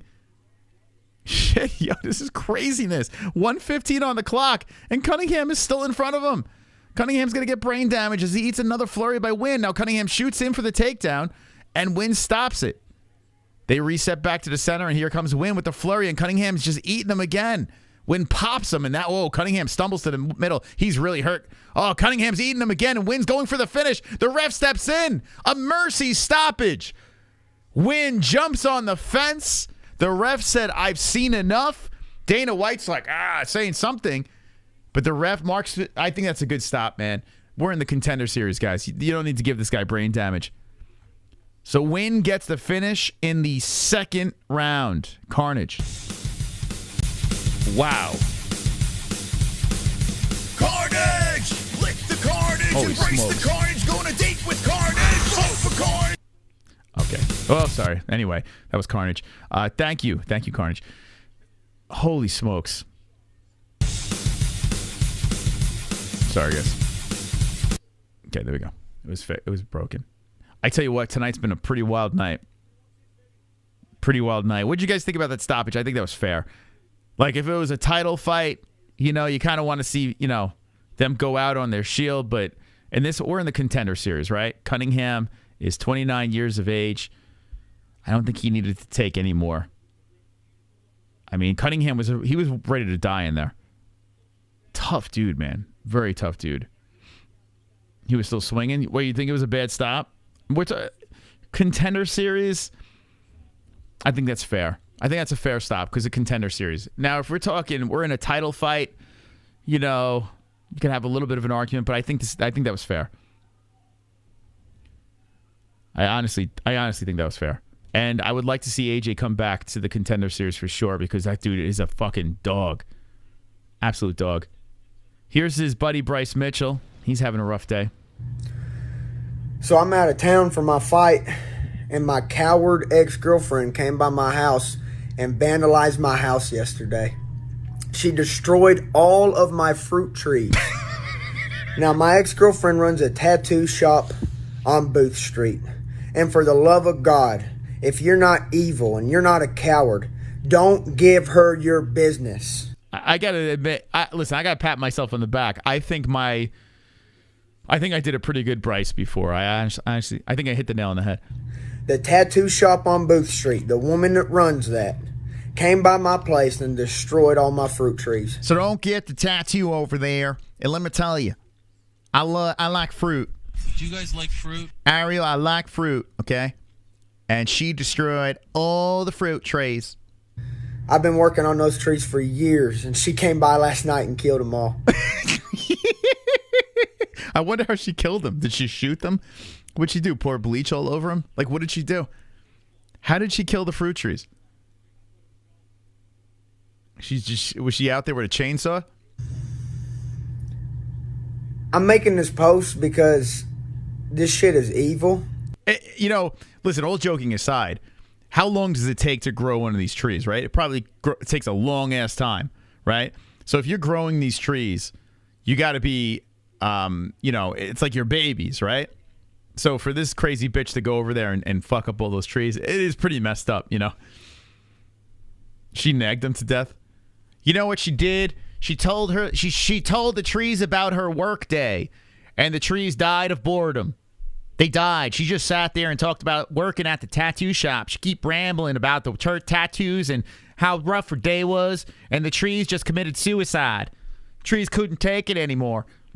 And I'm begging the community of Cersei to help me.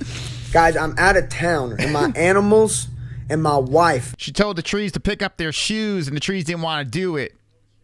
And she nagged them to death, right? Right? You know? Is at home by herself. You know what I'm saying, man? I need my neighbors to help. I need my neighbors to help this evil woman. I need my neighbors to kill the fruit tree killer. You guys got to kill the fruit, or she's gonna kill more fruit trees. She's gonna come by. She's threatened to kill my dogs. She's a mass murderer. Hide your fruit trees. Put them just I don't know. Just cover them things. Keep them safe. She's a menace to society. She's threatened to kill me. She's threatened to kill all my animals.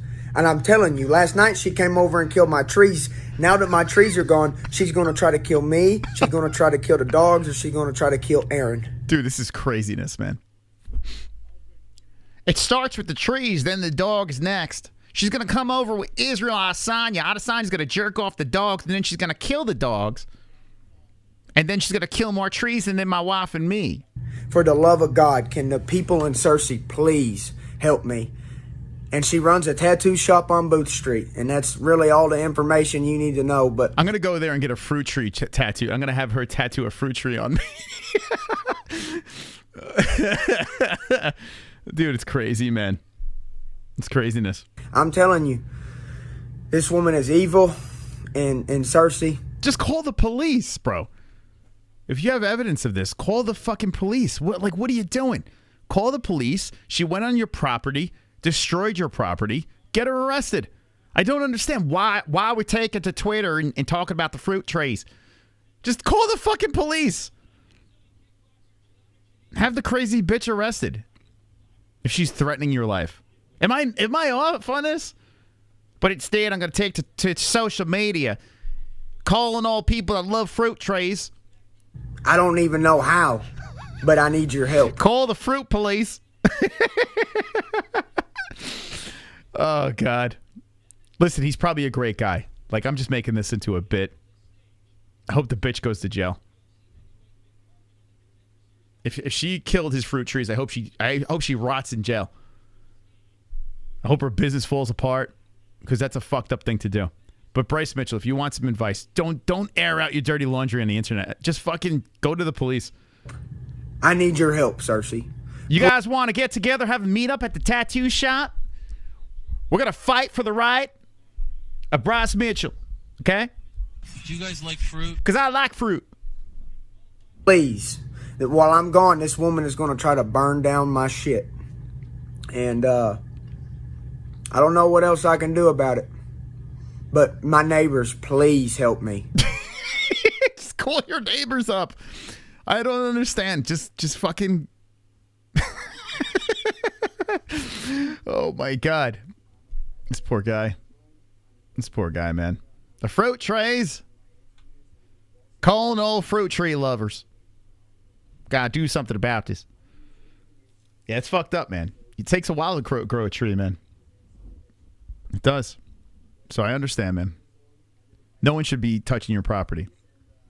But don't fucking... don't put it on the internet, man. Dude, I would love to interview... Yo, can someone give me... Can someone give me the tattoo shop where this girl works at? I would 100% have her on the show. I mean, I wouldn't even... The fruit tree killer. Oh, my God. Please, someone set this up. Oh, my God. I would totally have her on the show. Get her side of the story. I didn't kill no fruit trees. I don't know what this man's talking about. I'm being framed. There's no way I killed no fruit trees. This guy's crazy. She thinks I got to kill his dog. She thinks I got to kill him. I'm not killing him and no fruit trees. I just want to be peace with my tattoo shop and this crazy motherfucker saying I'm killing them fruit trees.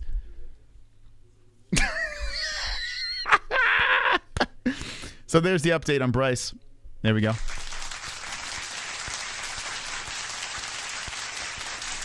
There it is. Yeah, she probably like poured bleach on him or something. Pretty effed up. Thank you, Seattle Ryan. Appreciate you, my man. 17 months. Hey, Moss. Word of the day. Tit. There we go. Thank you. Wonderful. Thank you. Super chat. Marshall McStarts. If I had $1 for every fruit tree my ex has killed, collision. Listen, now you know, ladies. You want to get back at your ex, you go after the fruit trees. I know. Thank you, Marshall McStarts. All righty. Well, Bryce was in the corner of the last fight, so that was the segue to that. I had no intention on doing that bit, but, you know, I'm here to entertain. All right. There's probably like a fruit tree lover in the chat that's like completely furious right now. This is not a joking matter. Eduardo Neves versus Jhonata Diniz.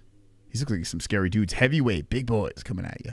5-0 Brazilian and 7-1-0 Brazilian. Okay. I was going to say, was this guy on the Contender Series before? Because he looks familiar. So he lost to Mick Parkin, got submitted a year ago, bounced back with 2 finishes, and here he is for another fight. This guy doesn't look... Yeah, never seen this guy before. All right, so Eduardo Neves. Or Neves. Man, he hits hard, man. I'm watching him hit that bag. He hits pretty hard. I'm telling you, you find that tattoo shop, I will 100% have her on.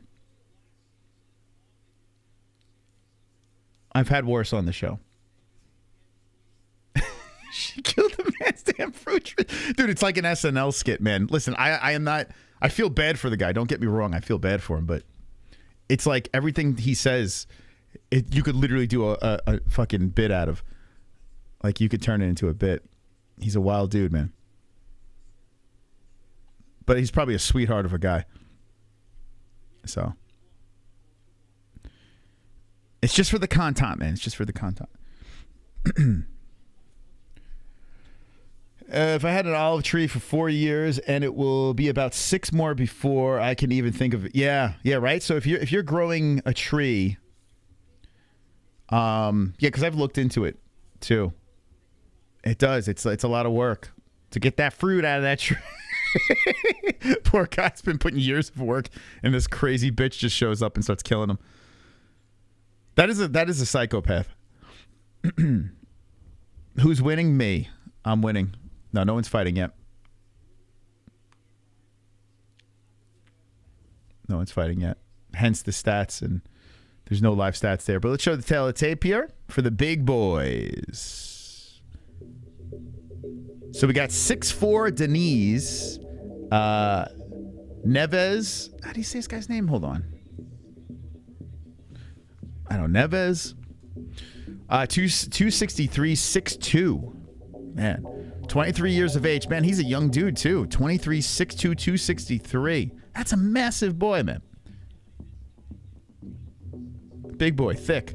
78-inch reach for Neves. 79-inch reach for Diniz. Orthodox for both guys. This is going to be a slobber knocker here. God, I hope this fight doesn't go deep, because the big boys can't go 3 strong rounds, man. It usually gets ugly. So I hope this is just a banger and someone gets finished. Good luck, gentlemen. May the best man win. Yeah, imagine having both of them on. Oh my God, dude. Oh, that would be amazing. I would 100% slip into my DMs. Let's do some research. He's given the location where a tattoo shop is. So she owns the shop. So I'm sure it can't be hard to find. Let's get it done, guys. Did you find it? Super chat. I'm not going to but thank you, Casey. Thank you. 700 East Booth Road, CSC, Arkansas 72143. All right, so there we go. Let me look that up real quick. Dude, all right, I'll call tomorrow. All right, they're probably getting a million calls. So it's called American Dream Tattoo. 3.3 stars. And I found her. Here she is. Thank you. Thank you, Casey Jones. Well, that was easy. There she is. Actually, not bad. There she is. Find the Instagram. That's the tree killer. I think, at least. That was quick. Thank you, Casey. Kill my trees. I'm going to be, listen. A little birdie told me that you killed this guy's trees. I want you to come on my show. You can promote your tattoo shop. I want to get your side of the story. One's in the chat if you want it. She was on Embedded with Bryce.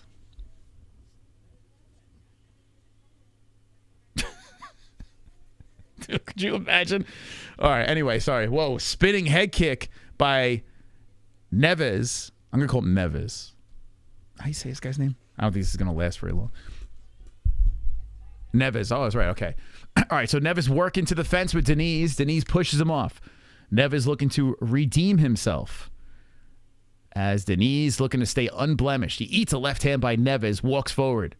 Man, Diniz is a big, scary dude with a kick towards the body. Neves eats it in circles. Oh, man, Diniz is trying to fire up with the right hand, just misses. And Neves goes like this as he shows off the head movement. Neves circles the cage as Diniz stays on him. Diniz playing patty cake. Whoa, beautiful right hand by Neves on the face of Diniz. And follows him with a left. Man, someone looks like they're going to go down. 3:40 on the clock. Diniz stays right in front of him. Inside leg kick by Diniz, followed by the left hand. Whoa, head kick misses. And Neves goes like this again, celebrating. Counters with the right and the left. There we go, right again by Neves. Neves bites down on the mouthpiece, looks for a kill shot, and Diniz eats it, walks forward, tucks the head in, and eats it right on the forehead as a right comes in again. Good first round, once again, as Diniz swings over the top. Neves and Diniz in a good one here. Inside leg kick by the big boy. That got Deniz's attention. He trots and backs up. A right hand by Neves lands again. Neves doing a good job here in the first.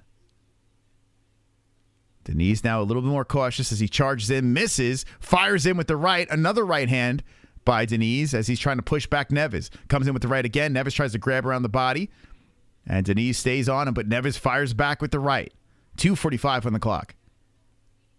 Neves with a nice kick towards the body. And Diniz gives him one. Neves grabs the leg, tries to push back on Diniz, and Diniz stumbles and resets.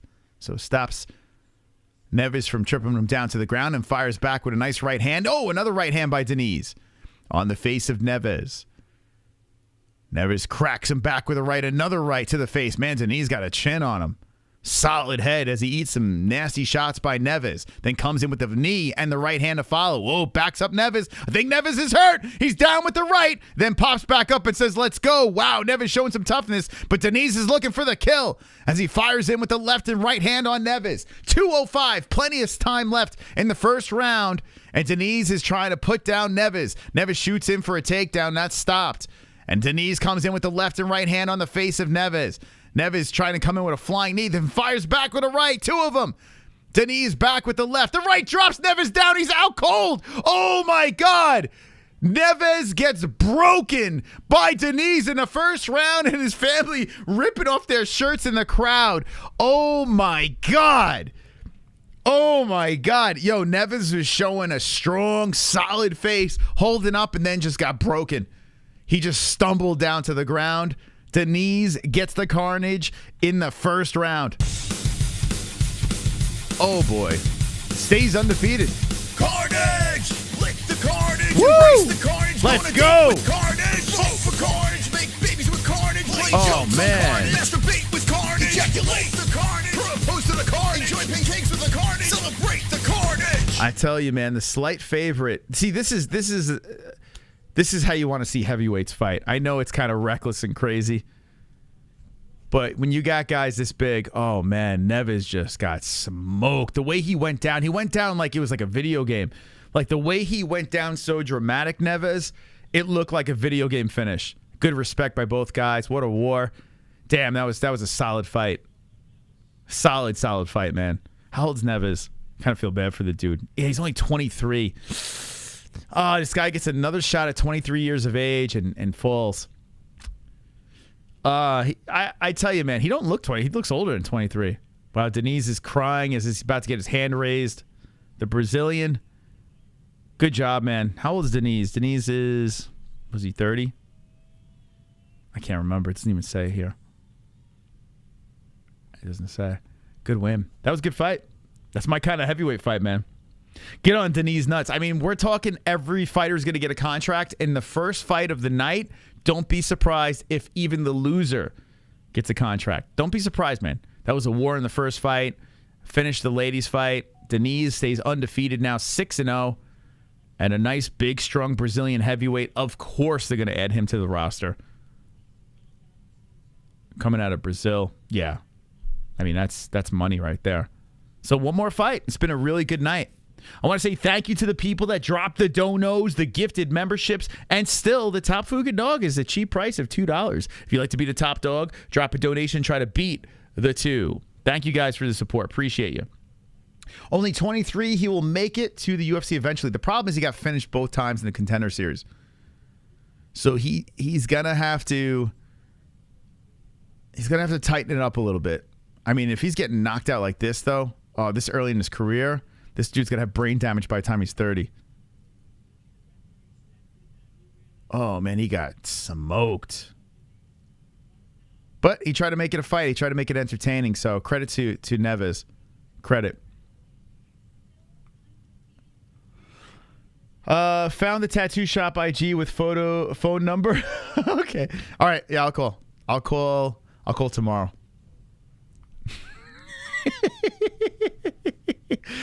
Does it have her name on there? Yeah, DM it to me. I'll call tomorrow. My trees. I got to get on that quick. Man, I have a feeling, and I'm not going to do it. I'm going to do it in a way where I'll be respectful because I'm not going to do it because I'm pretty sure that tattoo shop is probably getting slammed right now. You know? I have a feeling that they are getting slammed. People probably trolling the hell out of them. Could you imagine the prank calls like coming into that tattoo shop because of what Bryce just released? 10 contracts tonight? Everybody gets a contract. He needs to stop showboating. You talking Neves? Yeah, Neves is, he was like saluting and shit. He's got to pull it together. He does, man. Because listen, he's a fun dude. And he's very aggressive, but his showboating is a problem. I agree.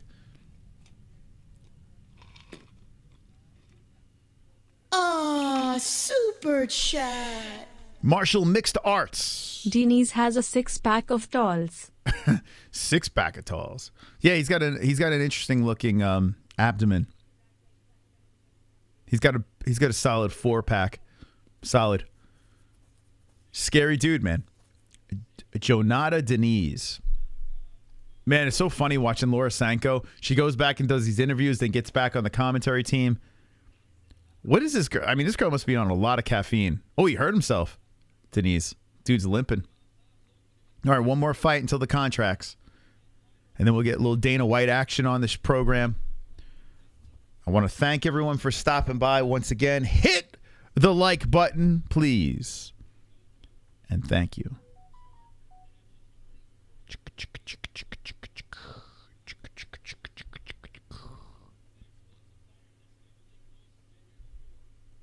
Just fixing that.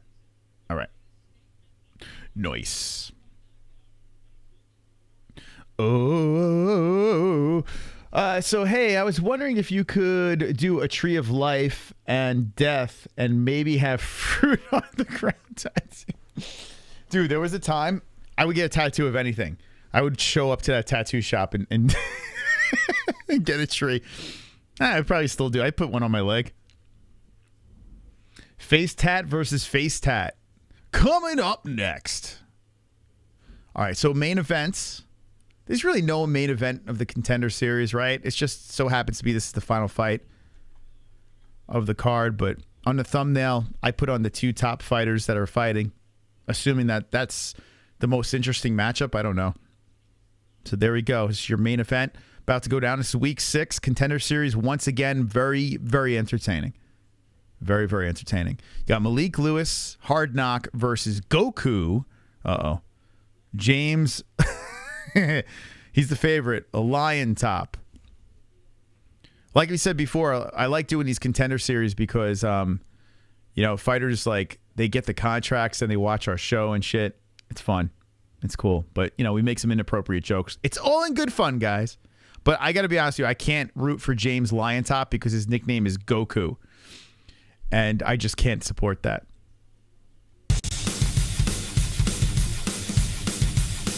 I can't support that. So I'm going to go with the underdog, Hard Knock.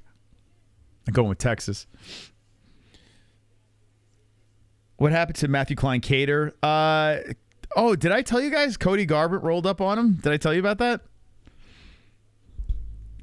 So Matthew Klein Cater sent me a picture. He wanted to come on the show the other night, and I was like, dude, I got to talk about the UFC, man. But I said, if things ramp up, let me know. Cody Garbrandt confronted him. This is actually a true story. It's funny you bring him up. Yeah, Cody Garbrandt. I'm going to show you a funny picture here. Dude, I was dying. I actually put it on my story, but it's off now. Where is he? Matthew Klein Cater.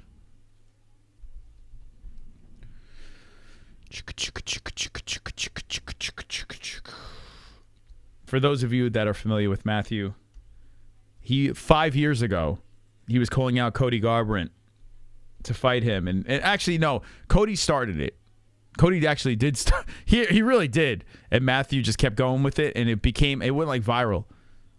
It was really funny. And then we had him on the show. He was hilarious. Here, I'll let you hear the story. Bro, so I'm fucking on the phone, parked my car, and I'm going to Whole Foods. I'm just literally walking. I'm dressed incognito. I'm wearing a polo hat. I don't even know how this fool recognize me, but when he's been fucking jacking off to my pictures so much, of course he's going to recognize me. He's in his car driving away from Whole Foods, and as I'm about to walk in, he sees me, and he's like, hey, pussy, and I like turn around, and I'm on the phone. I was talking to my brother. My brother heard the whole thing, and so I turn around. I'm like, what's up, bro? And he's like, you're a bitch and this and that. And he's like talking all this shit. There's more to the story. But the picture was on his story. It's not there anymore. Can I get an old picture? Hold on. How do I get an old picture? Shit. Because it's not there anymore. It's no longer available. It was on his story. And I had it on our story. It was a picture of Cody Garbrandt right in front of him, all pissed off in his truck. Dude, it's so funny. So, like, he literally was hanging out on the phone, and Cody Garbrandt rolls up to his car and got, like, a little frisky with him. Cody was, like, down. He wanted to fight him. So funny, man. I wish I still had the picture. Should I get Cater on tomorrow? Would you guys be interested in that? Him telling that story? I don't know. I think he would come on tomorrow if you want. Now, that will be a shit show. If you guys want that. He said he was going to show up at Extreme Couture. I don't. Is Cody training at Extreme? Do you guys want him on the show tomorrow or no? Because I think he would gladly do that. Poor Cody. He went from one of the most promising champs to this. Yeah, now he's starting fights in parking lots with. Dude, it's so funny, man. Right? Cody was on a rampage. He looked unbeatable at one point. He said he wanted to come on and call up Ali Abdelaziz again.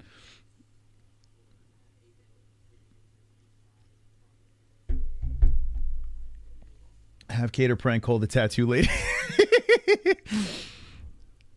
I don't know how the audience would handle this, though, if I had him on. Because it goes off the rails. It's not the size of the dog in the fight. It's the size of the fighter in the dog. Please have the clown Matthew Klein on.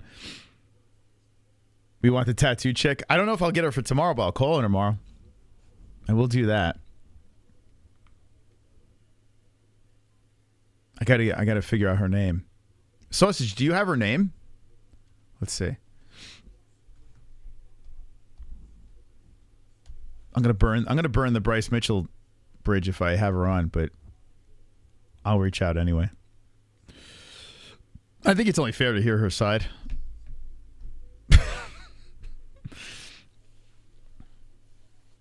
Okay, so work on the tattoo girl. Kish is her name? Is that true? Is that her name? Kish. So she owns the tattoo shop. All right. Yeah, if you can. All right, let me see. Hold on a second. If someone could just DM me the information, I'll call tomorrow. I know I got that donation that came in, but someone DM it to me so I don't forget. I will call tomorrow. She burnt down. Or she killed Bryce Mitchell's trees. I played it. We did a whole bit on it. Rewind the stream, and you'll see my bit on Bryce Mitchell. He lost his trees. His ex-girlfriend came to the house and killed his trees. So we're going to try to get his ex-girlfriend on the show. Quality content here.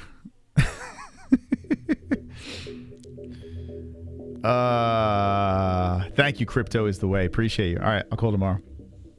You got it. All right, here we go. Tail of the tape for James Llontop. 6 foot. 6 foot Malik Lewis. We should call it. Should I call her on air? Should I call her right now? Should I call her? Is the shop open now? Should I just give it a ring? And then just tell her she's on air so I don't get in trouble. Anyway, 156 for both guys, 24 years of age. Llontop, 27 Lewis, 75-inch reach for Lewis, 73-inch reach for Llontop.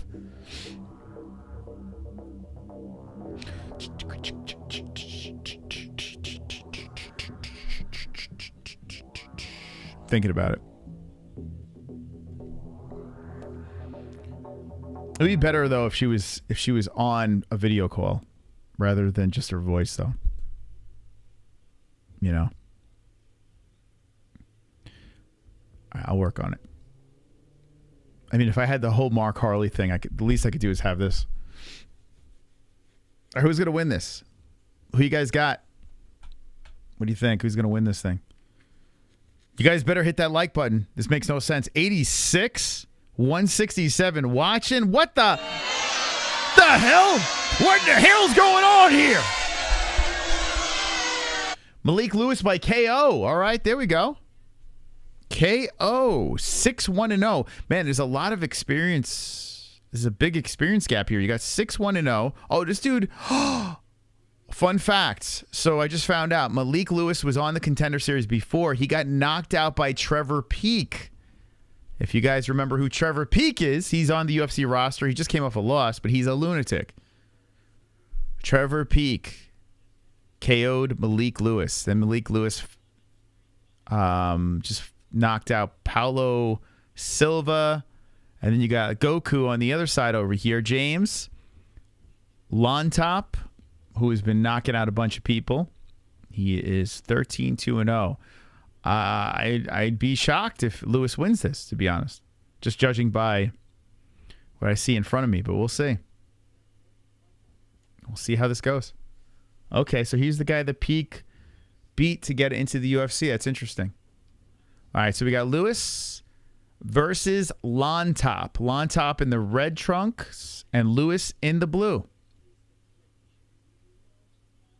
Llontop, very light on his feet, bouncing in and out. Lewis going for the inside leg kick. So Lewis is the man that has the experience in front of Dana White. Didn't go his way, but at least he does. He's made this walk before. So it's going to be interesting to see how he pulls it. Here we go. Lewis around the waist of Llontop as they go up against the fence here. Llontop stuck against the cage. Lewis in control. So we got 4:19 on the clock, first round. Llontop quietly and calmly spins Lewis around to the cage. Now Llontop in control. Now Lewis in control. Now Llontop in control as they're spinning each other around here. Battling for position. Lewis trying to get up off the fence. Trying to get that underhook in. Llontop hits him with a knee. A knee off the cage by Lewis. Nice elbow off the break. Llontop lands it and resets. It's a good jab there by Lewis. Lewis comes in trying for the head kick, blocked by Llontop. Kick to the body. Oh, here we go. Going for a takedown. Lewis lifts up on the crotch high. And Llontop defends. Llontop off the fence, trying to stay upright as Lewis trying to drag him down to the ground, lifting on the scrotum. Lewis gets him down to the ground. Here we go. A lift and dump. Now Lewis is thinking about the guillotine. And Llontop gets up. Lewis still wrapped around the neck here, but slips off. Now Lewis wraps around the body, and Llontop just pushes him to the fence. Llontop in control. Lightweight featured bout. This is final fight of the night. Please hit that like button. Thank you. Completely free. You're so baked you love marijuana. No, she has a YouTube channel? Send this. Wait, where is it? Where is this YouTube channel? Is she on it? I got to see this, man. Thank you, Tangy, for the like. Appreciate you. Means a lot. Uh-oh, Lewis slips to the ground as he tried for a high kick. And now Llontop looking to pass legs. Llontop trying to settle inside the guard. Now passes over a leg. Oh, Lewis made a... Oh, boy. Lewis trying to get back up. He does. Lewis back up to the feet. Trying to trip down Llontop. And does. Now Lewis. Llontop gets back up. Llontop back up to the feet and says, no, Lewis, you cannot take me down. Pushes. Lewis to the fence. Now Llontop in control. Man, oh, man. A lot of back and forth activity here. 2:10 on the clock. And Llontop is in control with the underhook against the fence. As he lands some more strikes, he's been landing a lot more here. Lewis going for the takedown again, high up on the crotch. So Lewis trying to dump him down here. Going for the grinding approach. And Llontop hit him with some rights from off the fence. Lewis trying to lift. Kish American Dream tattoo. Okay, well, we got to see this. So her name is Kish. Look at you guys. You guys are... you know I'm looking this up. Let's see what we got here. The tree killer. Nice elbow by Llontop on Lewis. And now Llontop is still working against the fence here. Lewis trying to remove himself. As that happens, I'm looking for Bryce Mitchell's ex-girlfriend who killed his... there you go. Good job, guys. Good job. The investigative team is on it. They separate from the fence. And here we go. Lewis is swinging. Llontop cracks him with a left on the chin. Lewis is kind of drunken style coming forward here. Trying to bait Llontop in. Llontop doesn't bite. Llontop kicks towards the body. Lewis tried to hit him with the left and misses. 1 minute on the clock. Llontop, to me, is winning this round as he hits it with the inside leg kick. Lewis throws the jab out there. 48 seconds left. And Lewis looking to hit him with the hook. Hit him with the right. Misses. Swing and a miss by Lewis. Llontop puts the pressure on. Cracks him with the right hand. A kick towards the body. Here comes Lewis trying to go for a takedown again. Clinches. Muay Thai. Couple of knees. Breaks. Llontop eats him. Comes back with the leg kick. Lewis swipes it away. Lewis hits him with a nice jab. That backs up Llontop. Llontop puts the hands up. Moves forward. Stops. Waves the hands around. Throws 2 jabs to nothing. 16 seconds left as Llontop works the body with a kick. Lewis misses wildly with a right. A lot of swinging and missing. More swinging and missing, but the right lands by Llontop, and Lewis eats it. Goes stumbling to the cage and then fires back. Inside leg kick Llontop, and the round is over. So Llontop should be up 1-0. Dana White likes what he sees. He's clapping away. Get ready for a 2. Okay. If I were James Llontop, I would change my name to Jimmy Punch-Out. Bring back rowing strikes. Llontop. He would change the L's to a W. Llontop. Okay, so Llontop is not on the stool. He's standing between rounds, being hydrated, controlling his breathing as Lewis is on the stool, just taking some advice. Okay, here we go. Getting ready for a second round. Bum, bum, bum, bum, bum, bum, bum, bum, bum, bum, bum, bum. Who's going to win?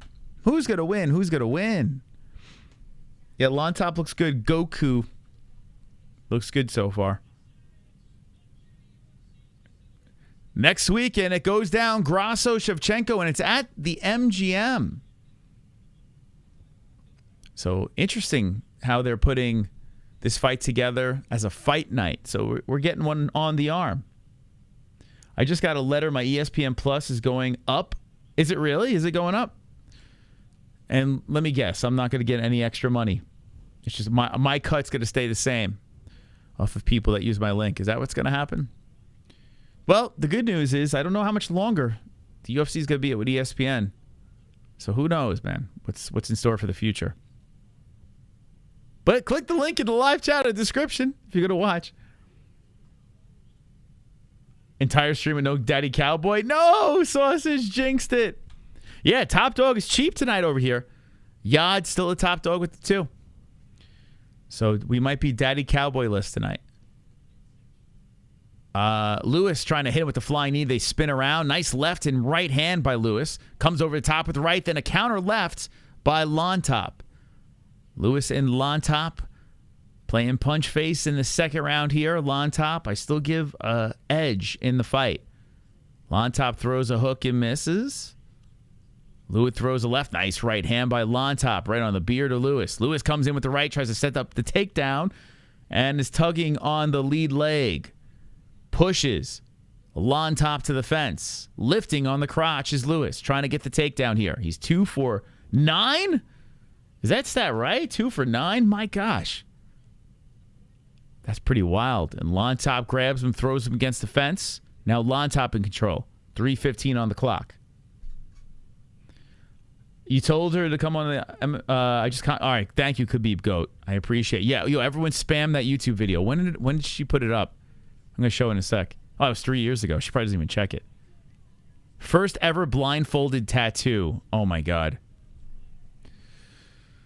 That's what they're doing over there. Nice body shot by Llontop. Llontop trying to get some punishment done here against the cage here. Hits him with a left and a right uppercut. Llontop moving forward on Lewis. Lewis trying to fire from off the cage. Llontop hits him with the jab. Oh, nice right hand by Lewis. He stumbles.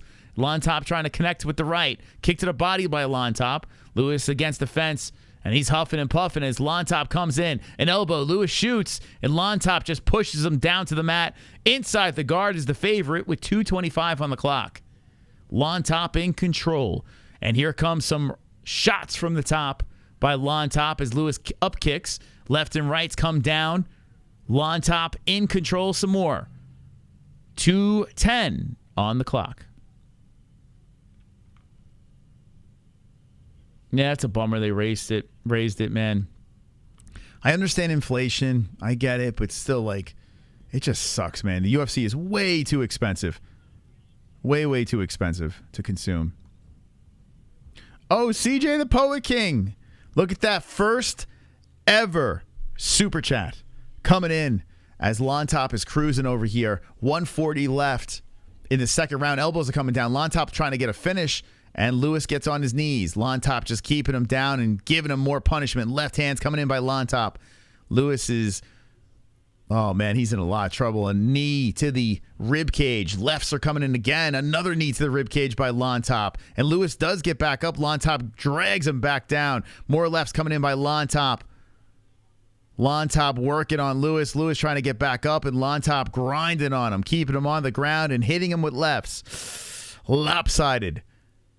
Main event here, and it's all Llontop. Llontop now side control as Lewis rolls around and tries to kick off the fence. All Llontop here. More coming down from the top. 56 seconds left in the second round. Super chat. Here's the Poet King. Thank you for the 3, Poet King. Appreciate you. Muchos gracias. Let's make you the top fucking dog. As Llontop is trying to get a carnage here, man. Lewis is just catching a beating. 38 seconds left. The new top dog up in the lights is CJ the Poet King. Dog. Yeah, baby. There he is. Prime real estate. And more lefts are coming in by Llontop. 19 seconds left. 145 to 32 in strikes. Lewis is on the ground, and Llontop is holding him on his knees, hitting him with elbows and lefts, and a lot of volume. More hammer fists coming in by Llontop. Lewis gets back up with 2 seconds left. Llontop hits him with a right. Lewis tries to hit him with a right, and the round is over. Ever give you an MMA-Holes tattoo? I want one of these. All right, so 2 in the books. 2 in the books. Man, Llontop is completely running away. Lewis has got to dig deep. He doesn't want to go 0 for 2 in the Contender series. He's going to call it the Ultimate Fighter. Thank you for 100 likes. We got 191 in the business. We're live for all the Contender Series. We're live for all the UFC events. So subscribe to the channel if you're new. And by the way, keep on bashing up that like button. I appreciate it. Thank you so much. We'll play the Dana White media scrum after this and then wind this puppy down. But Dana is always entertaining. We'll find out who gets the contracts tonight. I'm a little on the fence here. I mean, Llontop is the big favorite. He's winning this thing. Do you think he deserves a contract? We'll find out if he wins this. Okay.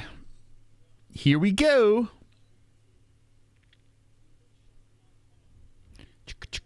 Final round of the night.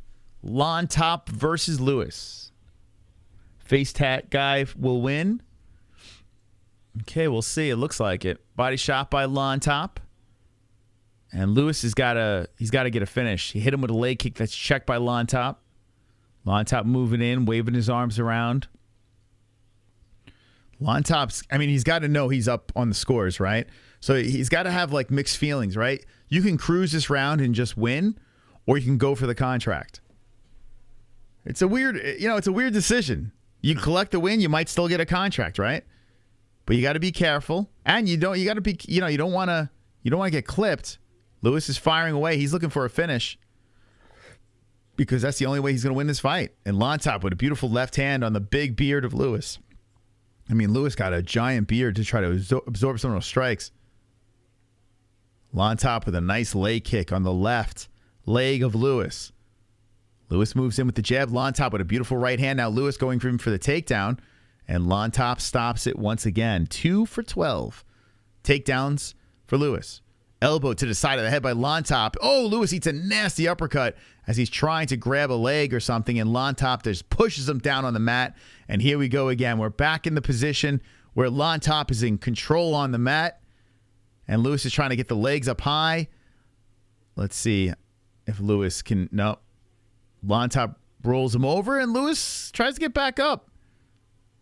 So Lewis trying to tie up the legs of Llontop. Llontop pushes him against the fence and hits him with some left hands. It's crazy how Llontop can finish this guy. 3:15 on the clock. I mean, he's had him in some pretty bad spots, and Lewis got back up. Llontop cannot finish this man. Ready to hear the Dana interview and see if he changes his tune on the Strickland Izzy fight? Yeah, I'm sure there's going to be more questions on that. Yeah, so stick around. Dana's been very interesting talking to the media. Here comes Lewis firing away as he got back up to the feet. They both reset back to the middle. Llontop moves in with 2:49.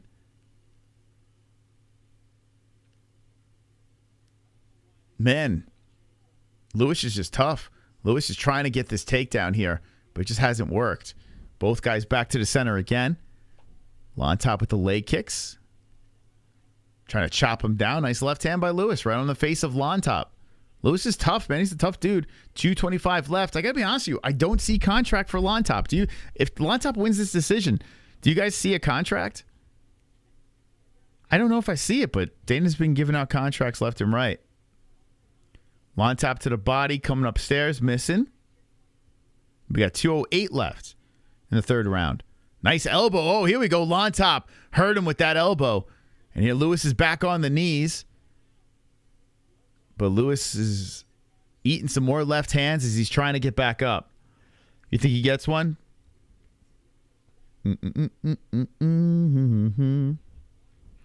Llontop rolls him back down. Lewis rolls over, back onto his knees. Llontop puts pressure on the back of the head. How old's Llontop? He's still very young, 24. It's making me yawn, man. 125 left. I mean, it's all Llontop. It's a dominating performance, right? 200 strikes to 43. But Lewis is just too tough. He won't die. Llontop's got him on his knees. He's putting pressure on him. With the way Dana has been giving out contracts like candy, I say yes. Yeah. The thing is, you're already stacked at lightweight. I don't know if you need it. And he's still young, Llontop. The fact that he can't finish this dude.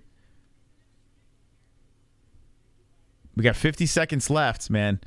And Llontop is still on top here. Lewis is just trying to tie him up. He got the left leg over the shoulder, maybe trying to look for a triangle or something. And Llontop just pushes the leg over. He's side control. Llontop in the better position. Lewis rolls over. Llontop trying to take the back, hits him with some rights. 30 seconds left. Llontop thinking about the neck. And no hook in, so that's not going to work. But he's going to try anyway. He's cranking it. Oh, he's cranking the head. Llontop's trying. Nope. Pushed off. And here comes some more rights by Llontop. Llontop still holding down Lewis. I mean, he has dominated. 10 seconds left. Lewis gets back up. Eats a knee. Eats some elbows. Llontop is trying to put this man down. He can't. Lewis too tough. Lewis hits him with a right on the way back up. And tries to swing for the fences at the end of the round. That's it. It's over. And, yeah, 3 rounds of a lopsided performance in favor of Llontop. Llontop gives him his respect. But Llontop doesn't look too happy. You know, I think Llontop really wanted to finish him there.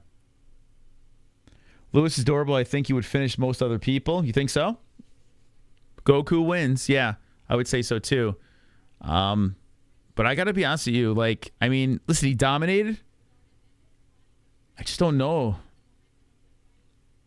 I don't know. But yeah, the way Dana's been giving out contracts, he might get one.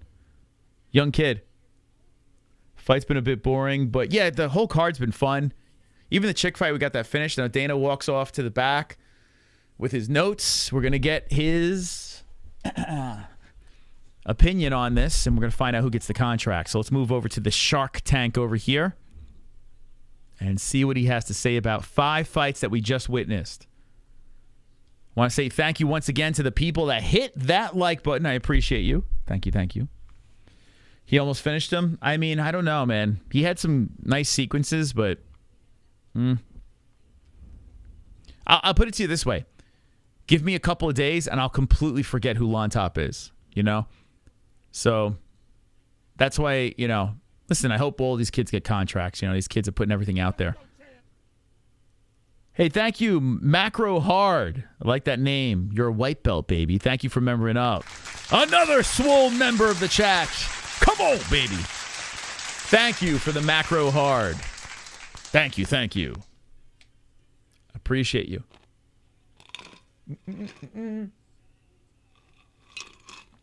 I'm drinking one of Ellie's vegetable fruit smoothie thingies. Do you guys like fruit? That's what I'm drinking. Yeah, let's take a look at this girl's tattoo video. This is Bryce Mitchell's ex-girlfriend. Oh my God.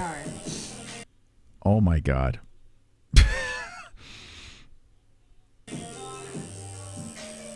She's doing a blind tattoo. Now there's music being played here, so. But yeah, that's a blind tattoo. Let's see what this thing looks like.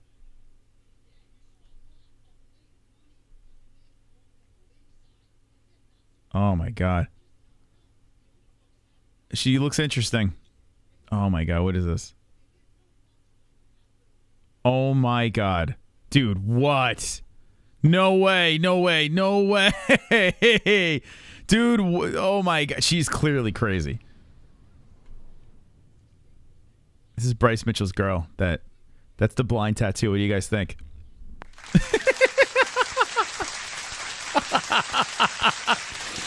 Oh my God.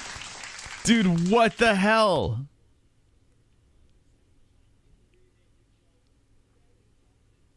Oh my God. Yo, some people are... Listen, I'm all for getting weird-ass tattoos.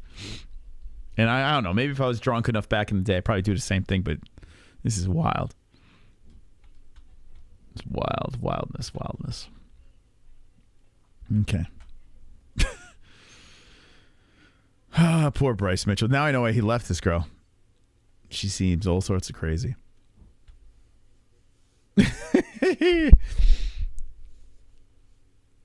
Can she actually tattoo? I don't know. Hold on. Let's see. Actually, this is her. Wait, hold on a second here. Let's see. Where is her page? Oh, what was her tattoo? What was her Instagram again? What was her IG again? Her tattoo shop is called Kish American Tattoo.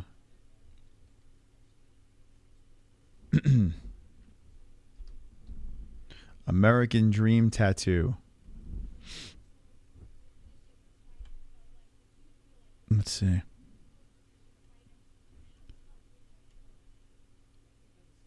I mean, I don't know. Some of the stuff looks all right.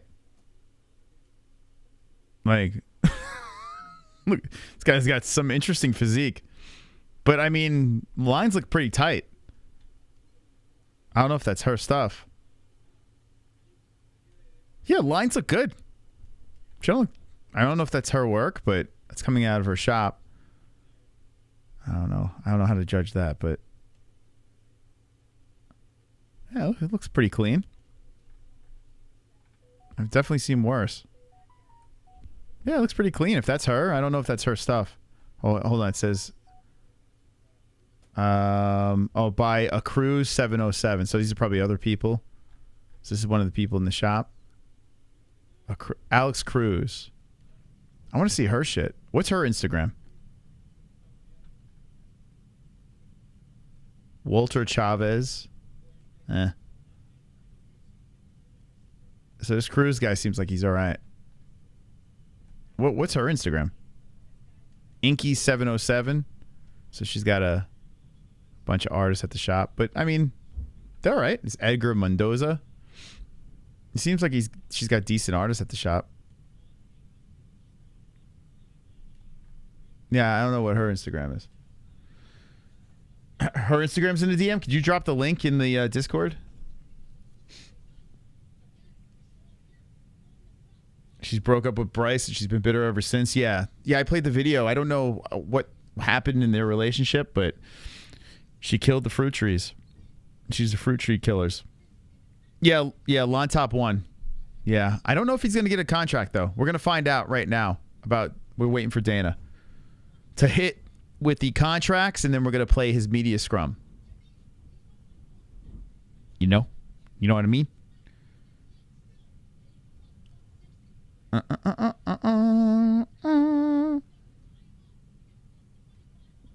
Discord.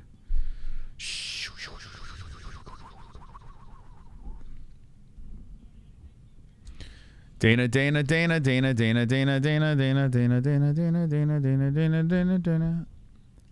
Where are you, Dana? Notifications off.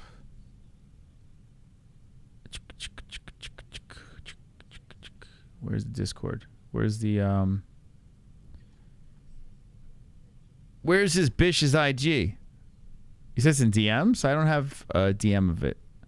Hold on a second. Am I on the right thing? Oh, I'm in the wrong thing. Whoopsies. Oh, here we go. That's her YouTube. But no, where's her Insta? Oh, here we go. Thank you. Muchos gracias. Okay. Here's her work. American Dream Tattoo. Oh, that's a different Instagram, huh? Huh. Ah, she seems all right. Yeah, it doesn't seem bad.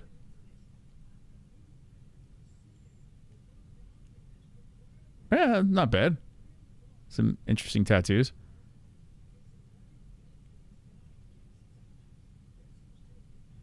Yeah.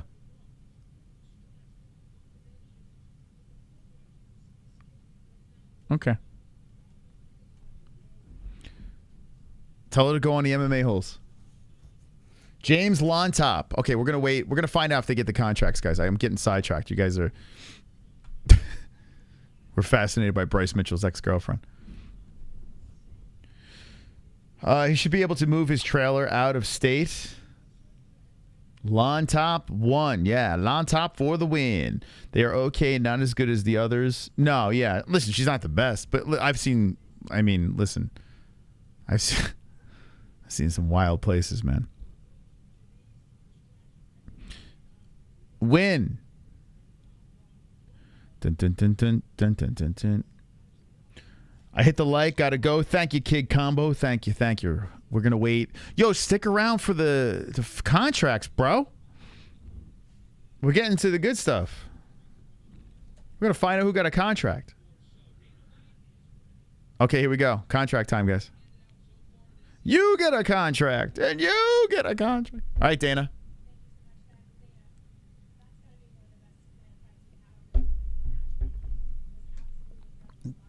Laura Sanko. Matchmaking was incredible.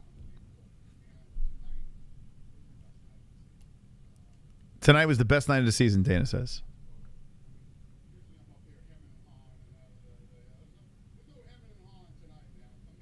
No Himmin and Han. I don't even know what the hell Himmin and Han means.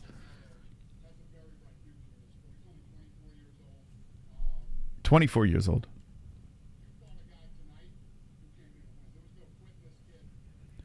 Just get to it. Come on, just tell me, man. By the way, it's freezing in this room. Why is it so cold?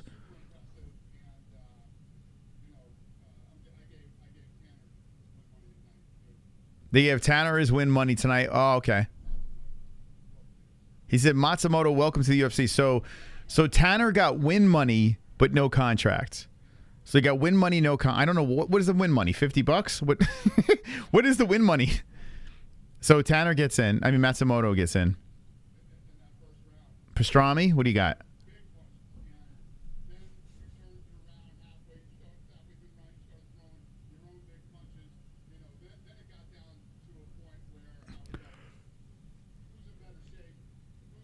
Ugh. Okay. Come on, Dana. Give me the answers that I seek. Couldn't afford any better. Welcome to the UFC. Okay, she's in. She's in. 2 for 2.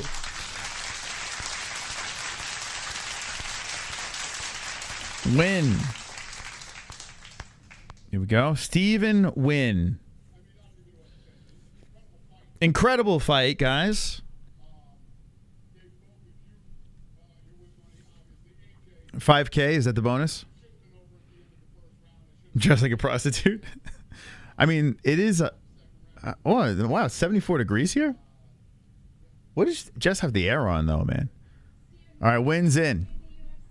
Wins in, wins in, wins in. You're in, win. I guarantee it's on like something ridiculous. All right. I mean, there's no drama anymore on this show, man. Oh, not this guy. Like, everyone just gets a contract. This guy's next.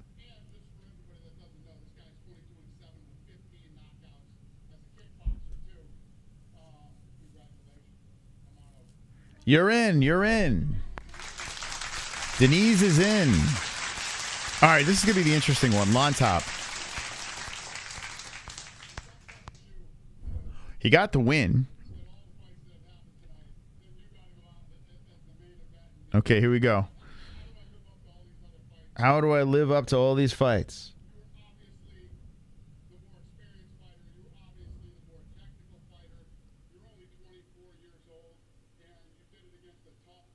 Only 24 years old. You did it against a adorable guy. Adorable.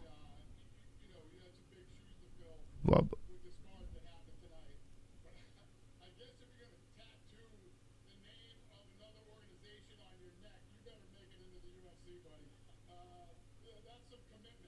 yeah, what did he tattooed a name of another organization on his neck?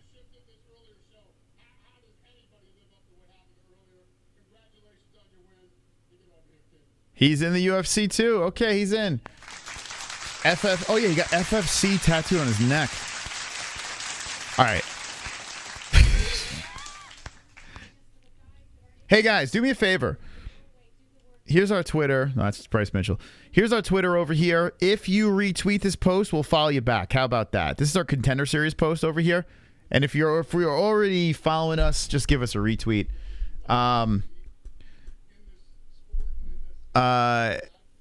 Yeah, give this a retweet over here. But we said, let's watch Dana White give all of the winners contracts. They call me Mystic Moss. They call me fucking Mystic Moss. Now, the least you can do. Okay, here, let's watch Dana White give all the winners a contract at Dana White's Contender Series. If you can do me a favor, since I'm so mystical. Super chat. If you can give that a retweet, I'll follow you. I appreciate you. Will anyone ask Dana if he preferred NSE win? I mean, that should be a question. I hope so. We're going to find out. Dana's going to hit the media. I'm going to play it here. Thank you. Marshall Mix Arts, firing away again. Thank you, man. Appreciate that. Thank you, thank you, thank you. Muchos gracias. Here we go, here we go. Who retweeted this? How do I see it? If I don't get you during the stream, I will definitely get you. Why is it not working? I will definitely get you afterwards. Am I not signed in or something? Why can't I see who retweeted this? The fuck? That's weird. Well, anyway, I'll follow you guys. I'll follow you guys after the stream. Mystic. They call me Mystic. Mystical Mas. Tune into the Contender series so you can watch everyone get a contract. Everyone. Oh, here we go. Repost. I gotcha. All right, so Georgios Kappa. You're now friends now. We're now friends, Georgios. Thank you, CJ the Poet King, Damn Sausage, K-Dub, KO Dragons. Thank you for the retweets. You retweet that post, we will follow you back, baby. This post right over here at the MMA Holes, we will follow you back. I appreciate you guys sharing our shit. Spread the word. Spread the word of the holes. All right, I got to take a leak. I'm going to come back. When we come back, we are going to play Dana White talking to the media. We're going to break it down and hopefully get some juicy matchups, maybe a big announcement. But Dana's in the building, so we're going to talk to the boss after this quick break. Shake it out. Wash your hands. Wash your hands. Oh, that's loud. Hold on. Everyone wash your hands, please. And we'll be right back. Okay. Charge with Dana White. Coming up next.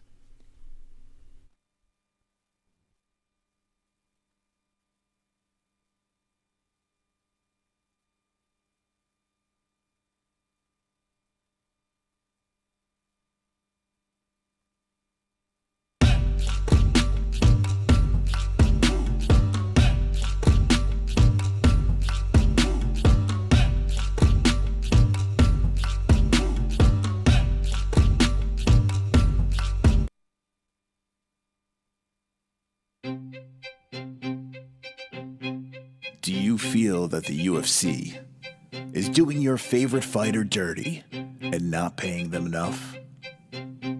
Well, I understand. They need to be paid appropriately. They put their lives in danger inside a cage and compete in their underwear. And that's not easy to do. You can make a difference by going to millions.co, link in the description. If you're a creep or a pervert, you can get a signed, fight, used, and worn bra. If you're a normal human being, you can get a signed hat or signed gloves. Anything is possible at Millions. So click that link, change a fighter's life. And if you don't, well, stop bitching and complaining about fighter pay.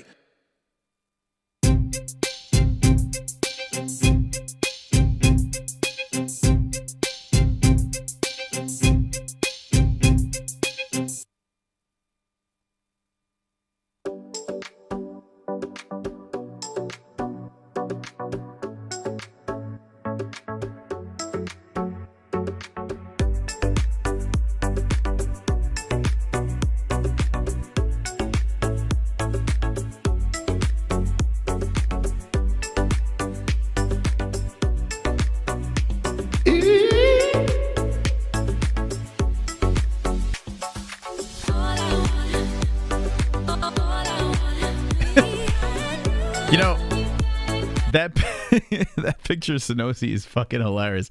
Let's just go back to it real quick. So, here, check this out.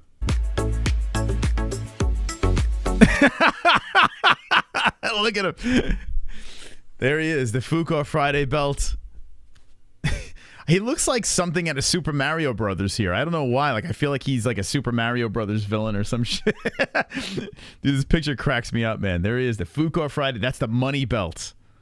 That's the money belt right there.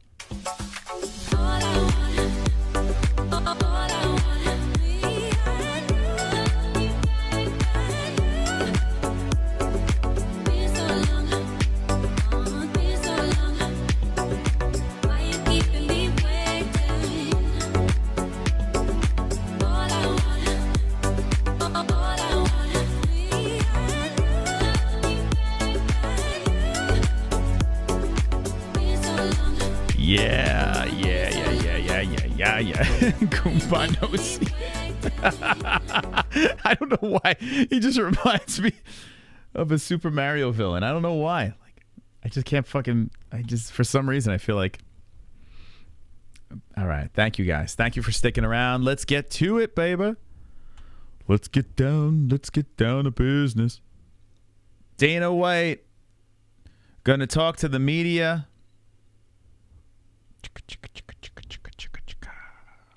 Wow, dude, I've been eating so many carbs lately. I still no sugar, no dessert for the mystical, no dessert. Last April, Easter was when I stopped, and I cheated twice. So no dessert. I've been on a no dessert thing, but I've been like craving carbs lately, and I've been eating a lot of carbs lately. God, carbs are delicious. They're so good. So good. Who doesn't like a good bowl of pasta, you know? All righty. Let's get the boss. Let's get the boss in the biz. Let's get down to business. Tanner guy, but he. Oh, well, easy, Dana. Dana's like, I got to get out of here, man. I have no time. I can't wait for you guys. All right. So let's get Dana White in the mix. All right. All right, Dana. All right, give me a second here. Oh, shit. What the hell? What the? Yo, give me a second. My OBS just went bonkers on me. Give me a second here, guys. I was showing on Instagram the behind the scenes of like my whole system here of like what I work with, and dude, it's fucking out of it. There's just too much shit here. I need to simplify this. This is stupid. Anyway, all right, let's get the boss in. Dana, I miss you. I miss you. Hello there. And I'm so sorry. Okay. Here we go, Dana. Ba-ba-ba-bum-ba-bum. Just your overall thoughts. It did seem like just every fight was incredible tonight. Yeah. You know, I think that the first fight of the night set the tone. You know, when you see a fight like that and you're in the back watching, you're like, oh, shit.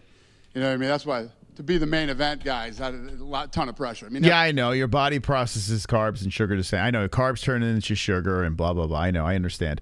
But I just don't eat straight up dessert. Like, I stopped. I know I can't stop eating carbs. I just can't. It'll never happen. But I start off the day without carbs. I do that.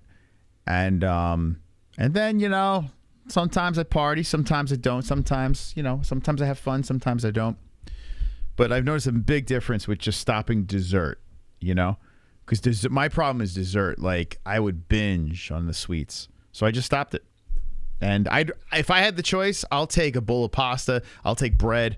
I don't do cereal. I stopped cereal too. But I'll take that stuff over the cakes and the cookies and the ice cream, you know? Because I feel like I could still pull more out of that than I could pull out of a fucking bowl of ice cream. Every fight tonight was awesome. Yeah, I don't even know what to say other than it was an amazing day. You mentioned it, the main event, Jaime. Like you said, it was impossible to live up to everything that was there. And giving him a contract, I mean, did you have any concerns, or did you say, yeah, the guy deserves the result? You're right. Sugar is poison. I noticed ever since I stopped, so many things changed.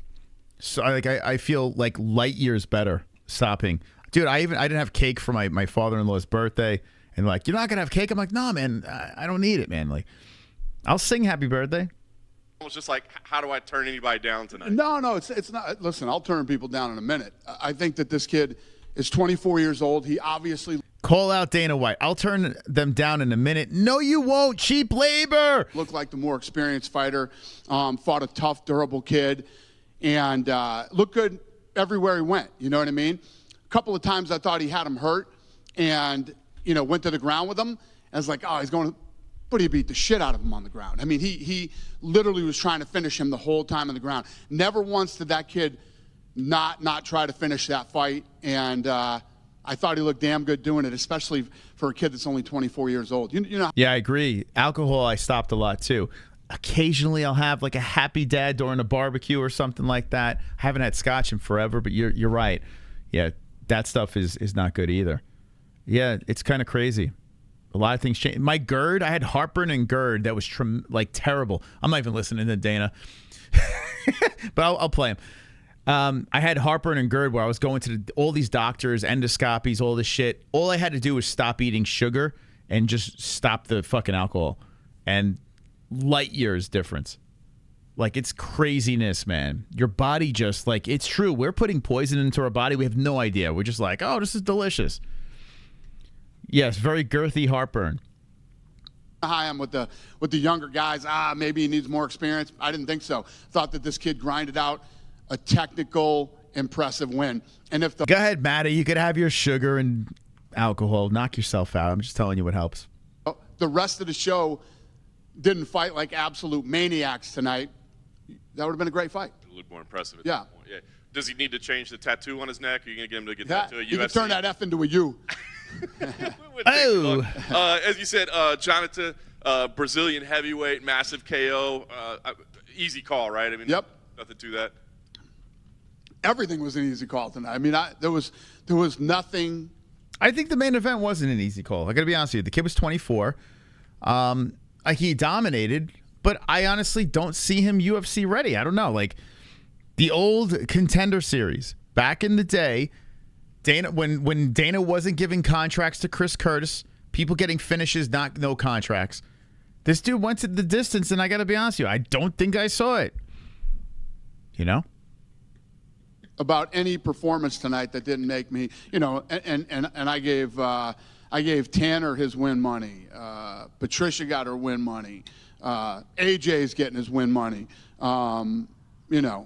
Give them all their win money. I had acid reflux and heartburn too from liquor. Much better since I stopped drinking. Isn't it crazy, right? It seems hard to do. It's very simple. It's a lot easier. But then again, if I was in my 20s, see, if I would have known, like, I understood alcohol was bad for me, but if I knew what I knew now in my 20s, that my whole life would, like, everything would feel better, I probably would have gave it a shot. It was an amazing night.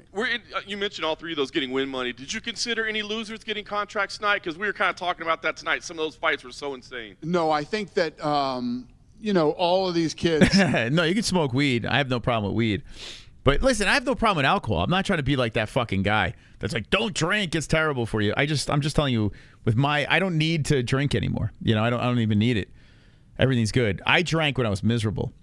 I realized that late. I was like, shit, man. When I got drunk, I realized the reason why I was getting drunk. I thought, and I was never even a mean, like, when I was drunk, I was great to be around. It was fun. I was a happy drunk. But I drank because, maybe I get high because I'm miserable, possibly. But I don't need to drink anymore. Or, this guy's not a kid. He's 31 years old, this Tanner guy, but he goes out and, he gets another win. Definitely look at this kid. And again, he's a kid you would definitely bring in, if somebody fell out or something like that. Yeah. You know what you're going to get with this kid. Yeah, so he's talking about this kid Tanner, Casey Tanner from AZ.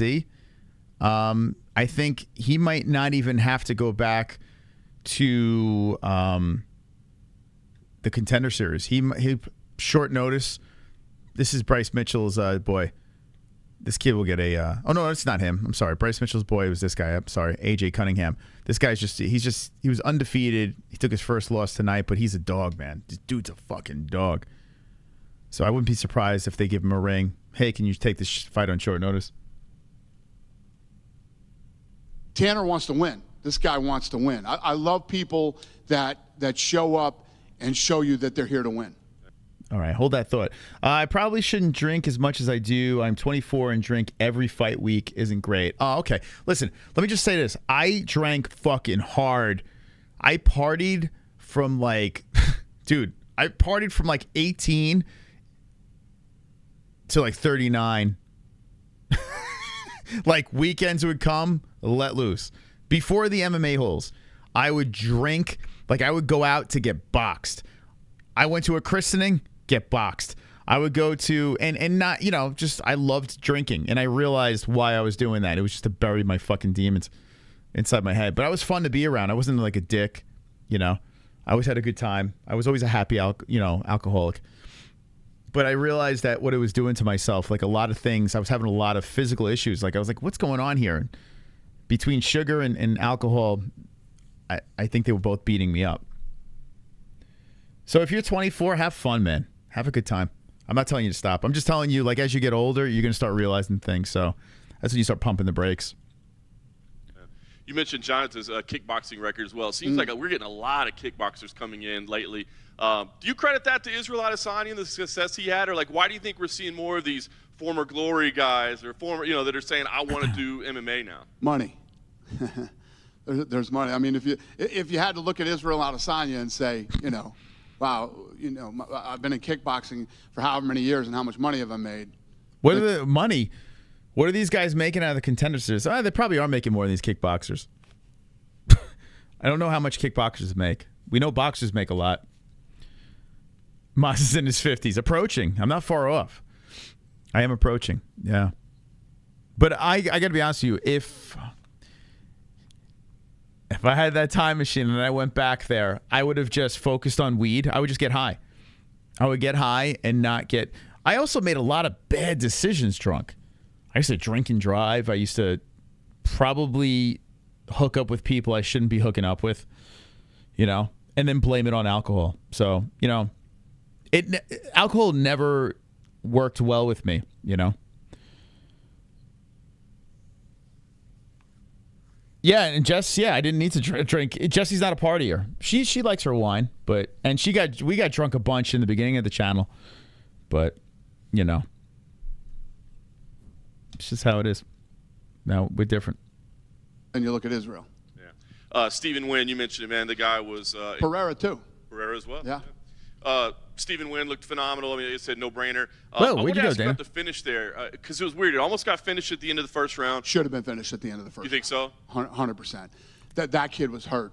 You know what I mean? And I was freaking out a little bit. I was like, "Come on, ref, stop this fight, man." It's just, I mean, the kid's face was. What about Dana? What about him getting hit in the back of the head at the end of the round? Like one of those shots that came in, he got popped, and then the follow-up shot was in the back of the head. Listen, I don't know. Man. I don't know. And what about two after the bell? If that went a third round, that kid wouldn't have had a face. I mean, it was bad. So I think it was a late stoppage, but I'm glad he stopped it when he did. Nice. Just want to ask you a few outside tonight. Obviously, this was amazing. You had a busy morning as well, right? So I guess, can you talk about the significance of what happened today, the TKO group officially merging, all that? I mean, from your point of view, what's the significance of this new organization? Yeah, I mean, this kind of stuff I usually just, just going to keep doing what I do, and we're going to do what we do at the UFC. And listen, at the end of the day, this is like one of the biggest mergers in the history of sports. We've been kicking ass for however many years now. The WWE is doing well. Is WWE a sport? Let me know in the chat. Would you consider WWE a sport? How is WWE? Isn't it theater? Isn't it a what the fuck? Yeah, my TV just went out. Oh, that's weird. Oh, that's a bummer. Would you consider WWE a sport? Why did my TV just go out? What the fuck? Theatrical performance? No, they call it a sport. Sports entertainment? Is that what's considered? Sports entertainment? How is that even a sport? Like, they have on Broadway, they got like they have acrobatic stuff happening where athletes are performing. But at the end of the day, it's a play. Is NASCAR a sport? No. It's not. I mean, I think there's skill into driving a car in circles and going to pit stops. I even like horse racing. Like, it's weird, man. Like, I understand jockeys got to do specific things, but I don't know, man. I would say golf is a sport, yes, because you're performing in a way, right? Like where you're competing at something, you know? But NASCAR, I wouldn't say. I mean, even darts would be a sport. Yeah, because you're throwing. There's skill involved. And I guess there's skill in racing cars, but I still wouldn't consider it a sport. But it would be more of a sport than WWE because it's a competition, right? It's a sport. It's wrestling. It's not wrestling. No, it's not. It's fake play fighting. Isn't that what it is? Is a stuntman a sport? Yeah, right? Like stuntman is not a sport. That's what they are. They're stuntmen. Right? That's like saying poker is a sport. No, because you're actually physically doing, you need a skill, right? In poker, the skill is in your brain, right? And you're just sitting there smoking cigarettes. But, I mean, you're smoking cigarettes with darts, but you're fucking aiming and pointing, right? So you need a skill. You got to get that dart to the board. So, I mean, listen, it's ridiculous, but it's a sport. It would, I mean, if you're competing for money, it's like bowling would be a sport. But WWE is pre-planned theater, right? It's athletic. They're athletic. I'm not trying to shit on their athleticism. They call bodybuilding a sport.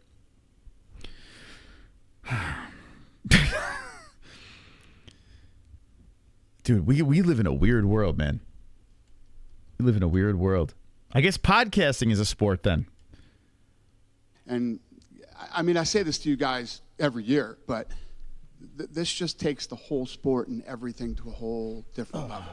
And, you know, I flew out to that thing last night and did it this morning, and it was actually really, really cool. It was cool to be a part of, and I'm excited about the future and what we're going to do. And I always am, regardless. But after this merger, I mean, it just, we're so much more powerful than we were yesterday.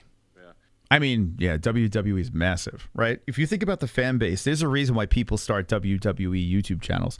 Their fan base, it's like country music, right? Not everyone likes country music, but it's massive. It's so popular. I think country music is still the most popular music out there.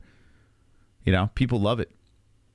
And it's like WWE, man. It's just worldwide. Like, people just fucking love WWE. People just are super into it. And it might be the problem with the world.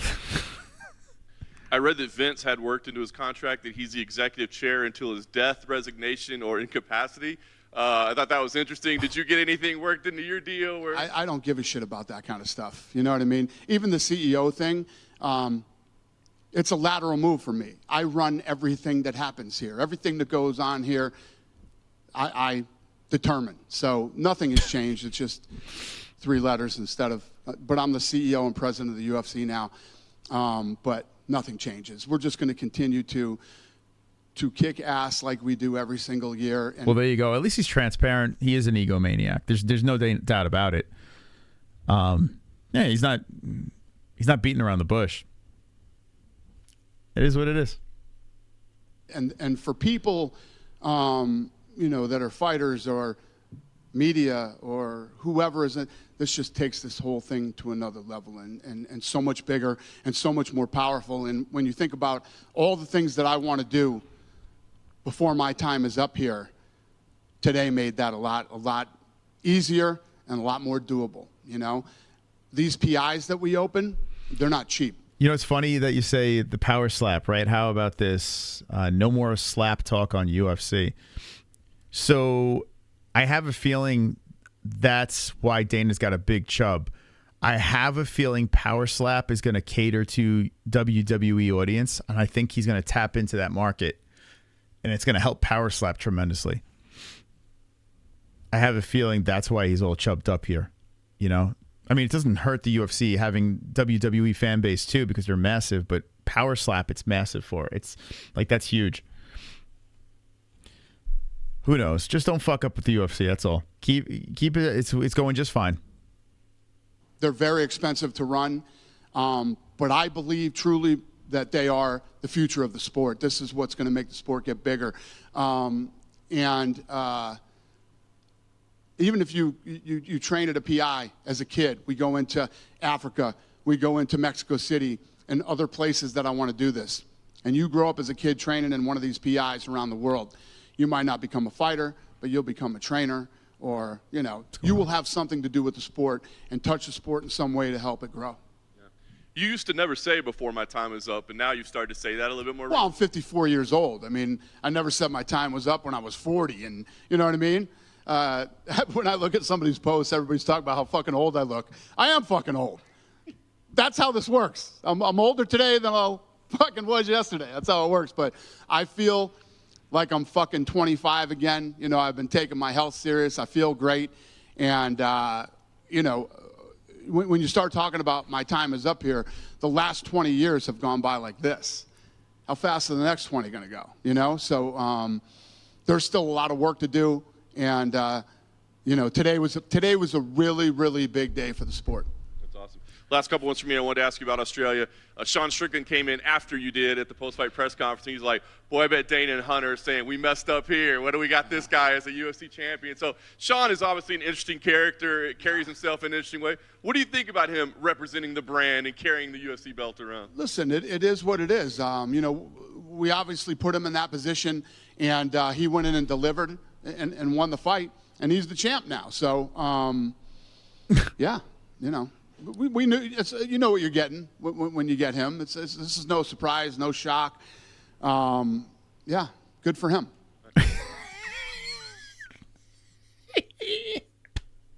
He so does not like Sean as the champ. Am I reading into this wrong, or what do you guys think about this? He so is not into Sean being the champion. Like, this was not the plan. Dude, let's listen to this again. I mean, maybe I'm hearing this wrong, but he does not like Sean Strickland. I'm just going to go out there and say it. He went in and delivered and won the fight, and he's the champ now. So, yeah, you know, we knew, you know what you're getting when you get him. This is no surprise, no shock. Yeah, good for him. He went in. Listen, you could tell that night after that first round, I mean, he would go back to his corner and maybe listen to his corner for 15 seconds, and that was it. He was up and ready to go. He felt it. He felt he was going to win that night. Yeah, it was awesome to see his body language. Last thing, you were asked about a rematch. You said, that sounds right. But you got, you know, Drickus out there saying, hey, what about me? You got KHAMZAT and Costa coming up in Abu Dhabi. You had Jared Cannonier there as a backup. So all those seem like viable options. Are you considering all those, or do you still feel like the fight to make is the rematch? Well, I think if you remember that night, people said, well, what do you think? You think it's a rematch? I said, yeah, the rematch sounds great. Never did I say. I saw the stupid fucking shit that was written, you know, by all these stupid fucking websites. You know, never once did I say, yes, we're going to fucking do this rematch. I said, yeah, the rematch sounds, you know, we'll see what happens. There's obviously lots of options out there. Backpedal. He's backpedaling. Yes. This is why he's got to stick to his rule of not answering that question on a fight night, right? The reporters are good. Like, these knuckleheads always find a way to get him to stick his foot in his mouth. And he made it sound like, yes, the rematch is inevitable. Like, that has to happen. And now he's backpedaling because he sat back and realized we can't fucking make this rematch. That makes no fucking sense. Izzy got dominated. You don't do that. That's not next. That's not the one. If Paulo Costa beats KHAMZAT Chimaev, you mean to tell me Sean Strickland versus Costa for the belt is not huge? Like, that's great. Or even KHAMZAT. I know he's friendly with Strickland, but still, KHAMZAT versus Strickland? Come on. Duplessis versus Adesanya does not need to be for a title to be interesting. Think about that. If you have a matchup that doesn't even need a title to be interesting and to sell a pay-per-view or whatever, and you could put those two together, you have an ace in the hole right there. You don't need a title fight to sell that thing. That thing sells itself. Why would you even make Duplessis fight Adesanya, a #1 contender? Like, there's so many things. So yeah, he probably should go back to not answering media questions the night of about matchups. He should go back to his thing because he kind of stuck his foot in his mouth. We'll see what happens. But yes, I'm still not opposed to an Israel rematch. We'll see how it goes. Hi, Jay. Hey. I want to ask a little bit. I know the narrative with Sean is always like, what's he going to say? What's he going to do? But when he won the title, his post-fight speech was very moving, very inspirational. Is there a side of Sean that we aren't seeing and maybe we're starting to see? I agree. I think that, you know, 2 weeks before that, we were in Boston. And I asked the media, there were 70 media members at the press conference, how many people thought that was going to be the outcome? And one guy raised his hand out of 70 media. If I had done that in Australia, nobody would raise their hand, and if they did, they'd be lying.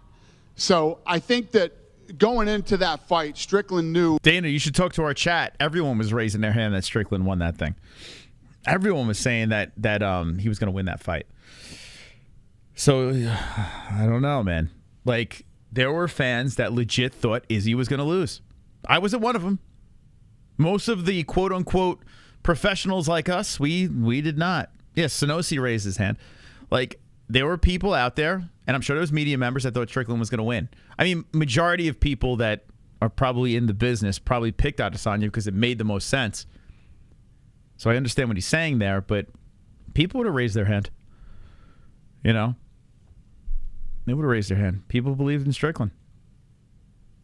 He was a huge underdog in that fight, and I think... Let me put it to you this way. Our poll, the entire night, had Izzy getting killed and Strickland winning. 55% of it was like, what, 3,000 or 4,000 votes said that Strickland was going to win. So, I mean, people believed it. I think that him winning the title was super emotional for him. And once he got time to get back and let it sink in, and he showed up to the press conference, he was Sean Strickland again. But yeah, I mean, I think it was a cool moment for him where he realized that no matter how crazy he talks and all the things that he says, all the hard work and dedication he put into this sport, you know, he reached it that night. He did what nobody thought he could do. The odds makers had him a 7-1 underdog. He went out and he did it. And, you know, even when you're sitting there, I'm sure he was sitting there waiting for this, you know, am I going to get fucked by the judges? Are they going to give it to Izzy? We're in Australia. And once it came out that he was the winner and he was the new world champion, you know, we all saw a side to him that we'd never seen before. It was cool. And on that note, do you think that maybe there's too much attention being paid to... It was cool. He thought it was cool when Sean Strickland, when we saw that side of Sean. Dana White thought it was cool, right? Is that what he just said? Hold on, let me just double check. Let me just go back to the receipts. Dana White thought it was cool. Okay, hold on a second here. Give me a second. Let me see if I remember this correctly. Mm-hmm.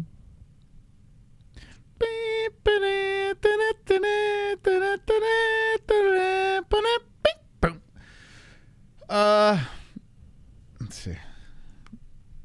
That was a pretty cool moment, right? I'm sure he was sitting there waiting for this, you know, am I going to get fucked by the judges? Are they going to give it to Izzy? We're in Australia. And once it came out that he was the winner and he was the new world champion, you know, we all saw a side to him that we'd never seen before. It was cool.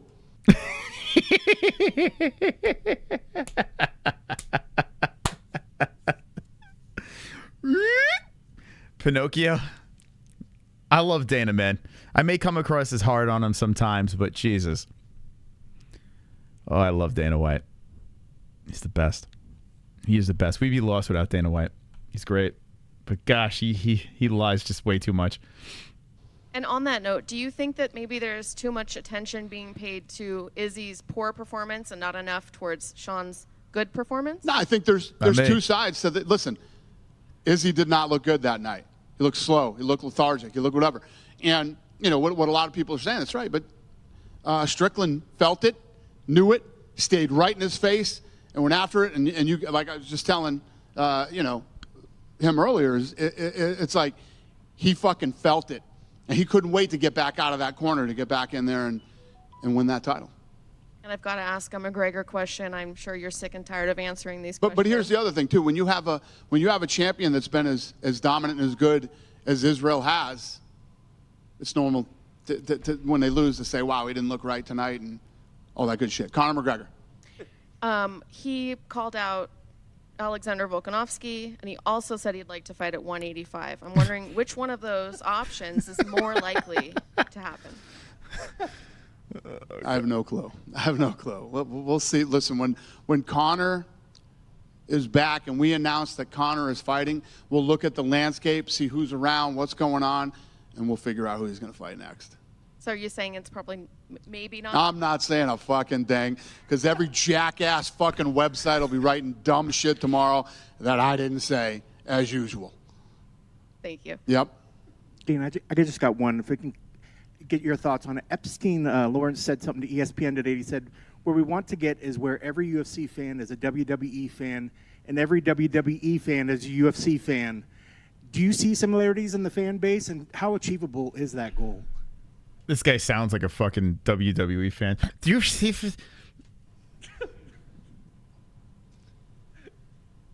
Is he laughing at him? Lawrence, I love you.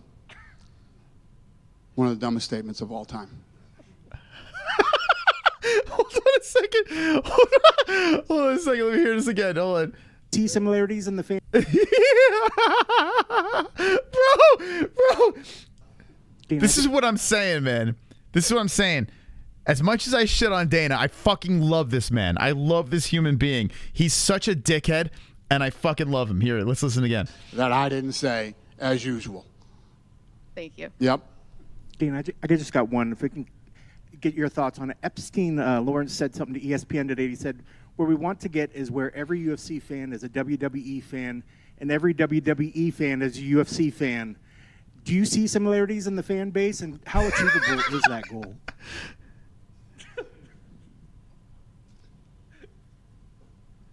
Lawrence, I love you.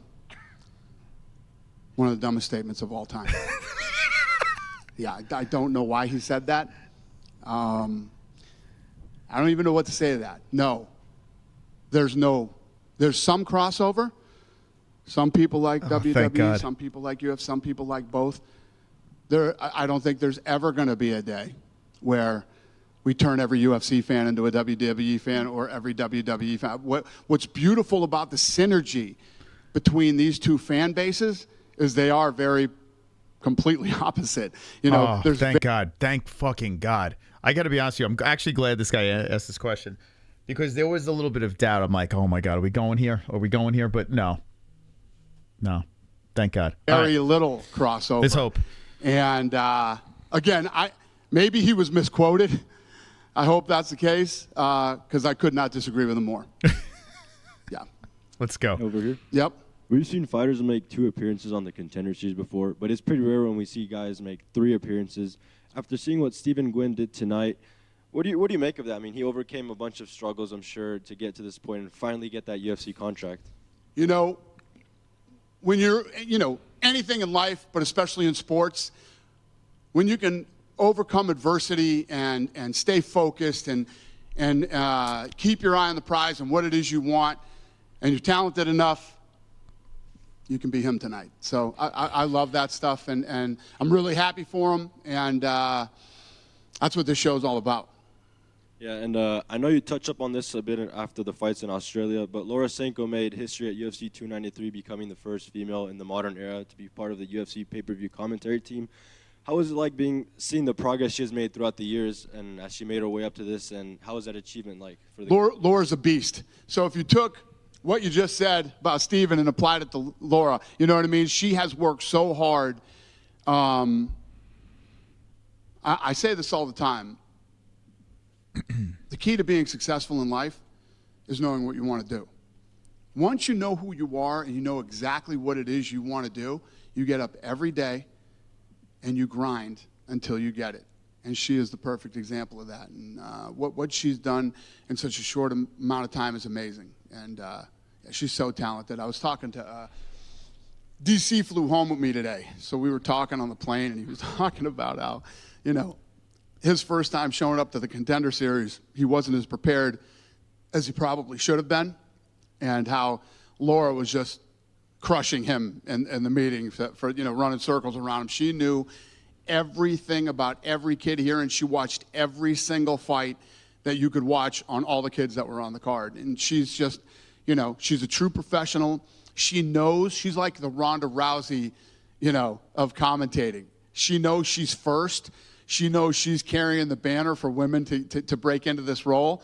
And she's doing everything she can to make sure that, she always is the best that she can possibly be.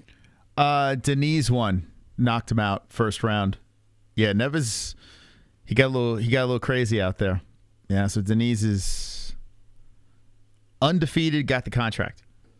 Would you say she's like one of the future stables of a UFC pay-per-view commentary team? Yeah, there's no doubt about it. She's a absolute pro and a beast.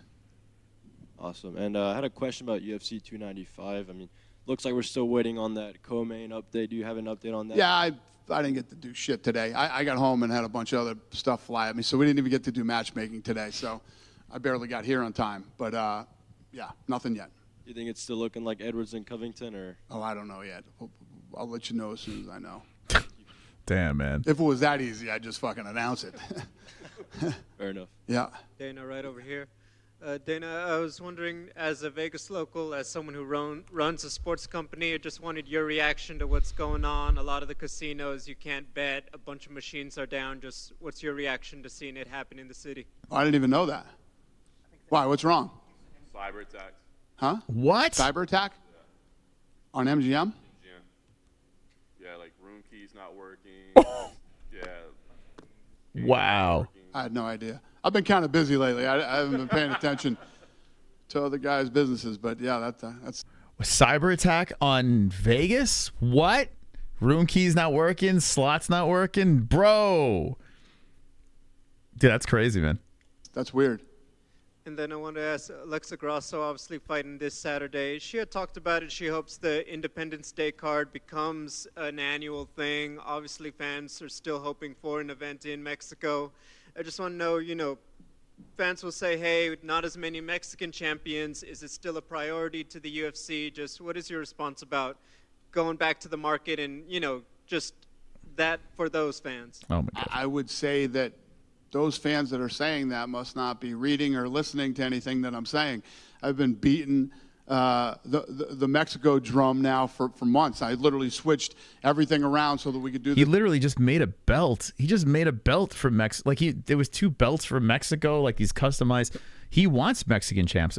What the hell? This fight on Mexican Independence Day. We're opening a PI in Mexico City, for those of you that didn't know that and haven't heard.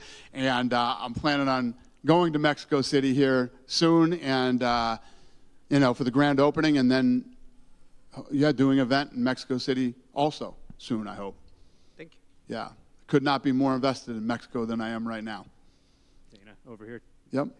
Just to go off of the Noche UFC and Alexa Grasso, in her rematch with Valentina Shevchenko, just kind of curious your thoughts on this rematch, how it might be different, your excitement level for a fight of this magnitude coming up this weekend. What's the question? Imagine if he's just like, nah, I'm not very excited about this one. I'm going to skip this one. What's your thoughts on kind of the main event? That'd be hilarious. Well, I love it. I made it. Like, what kind of stupid fucking question?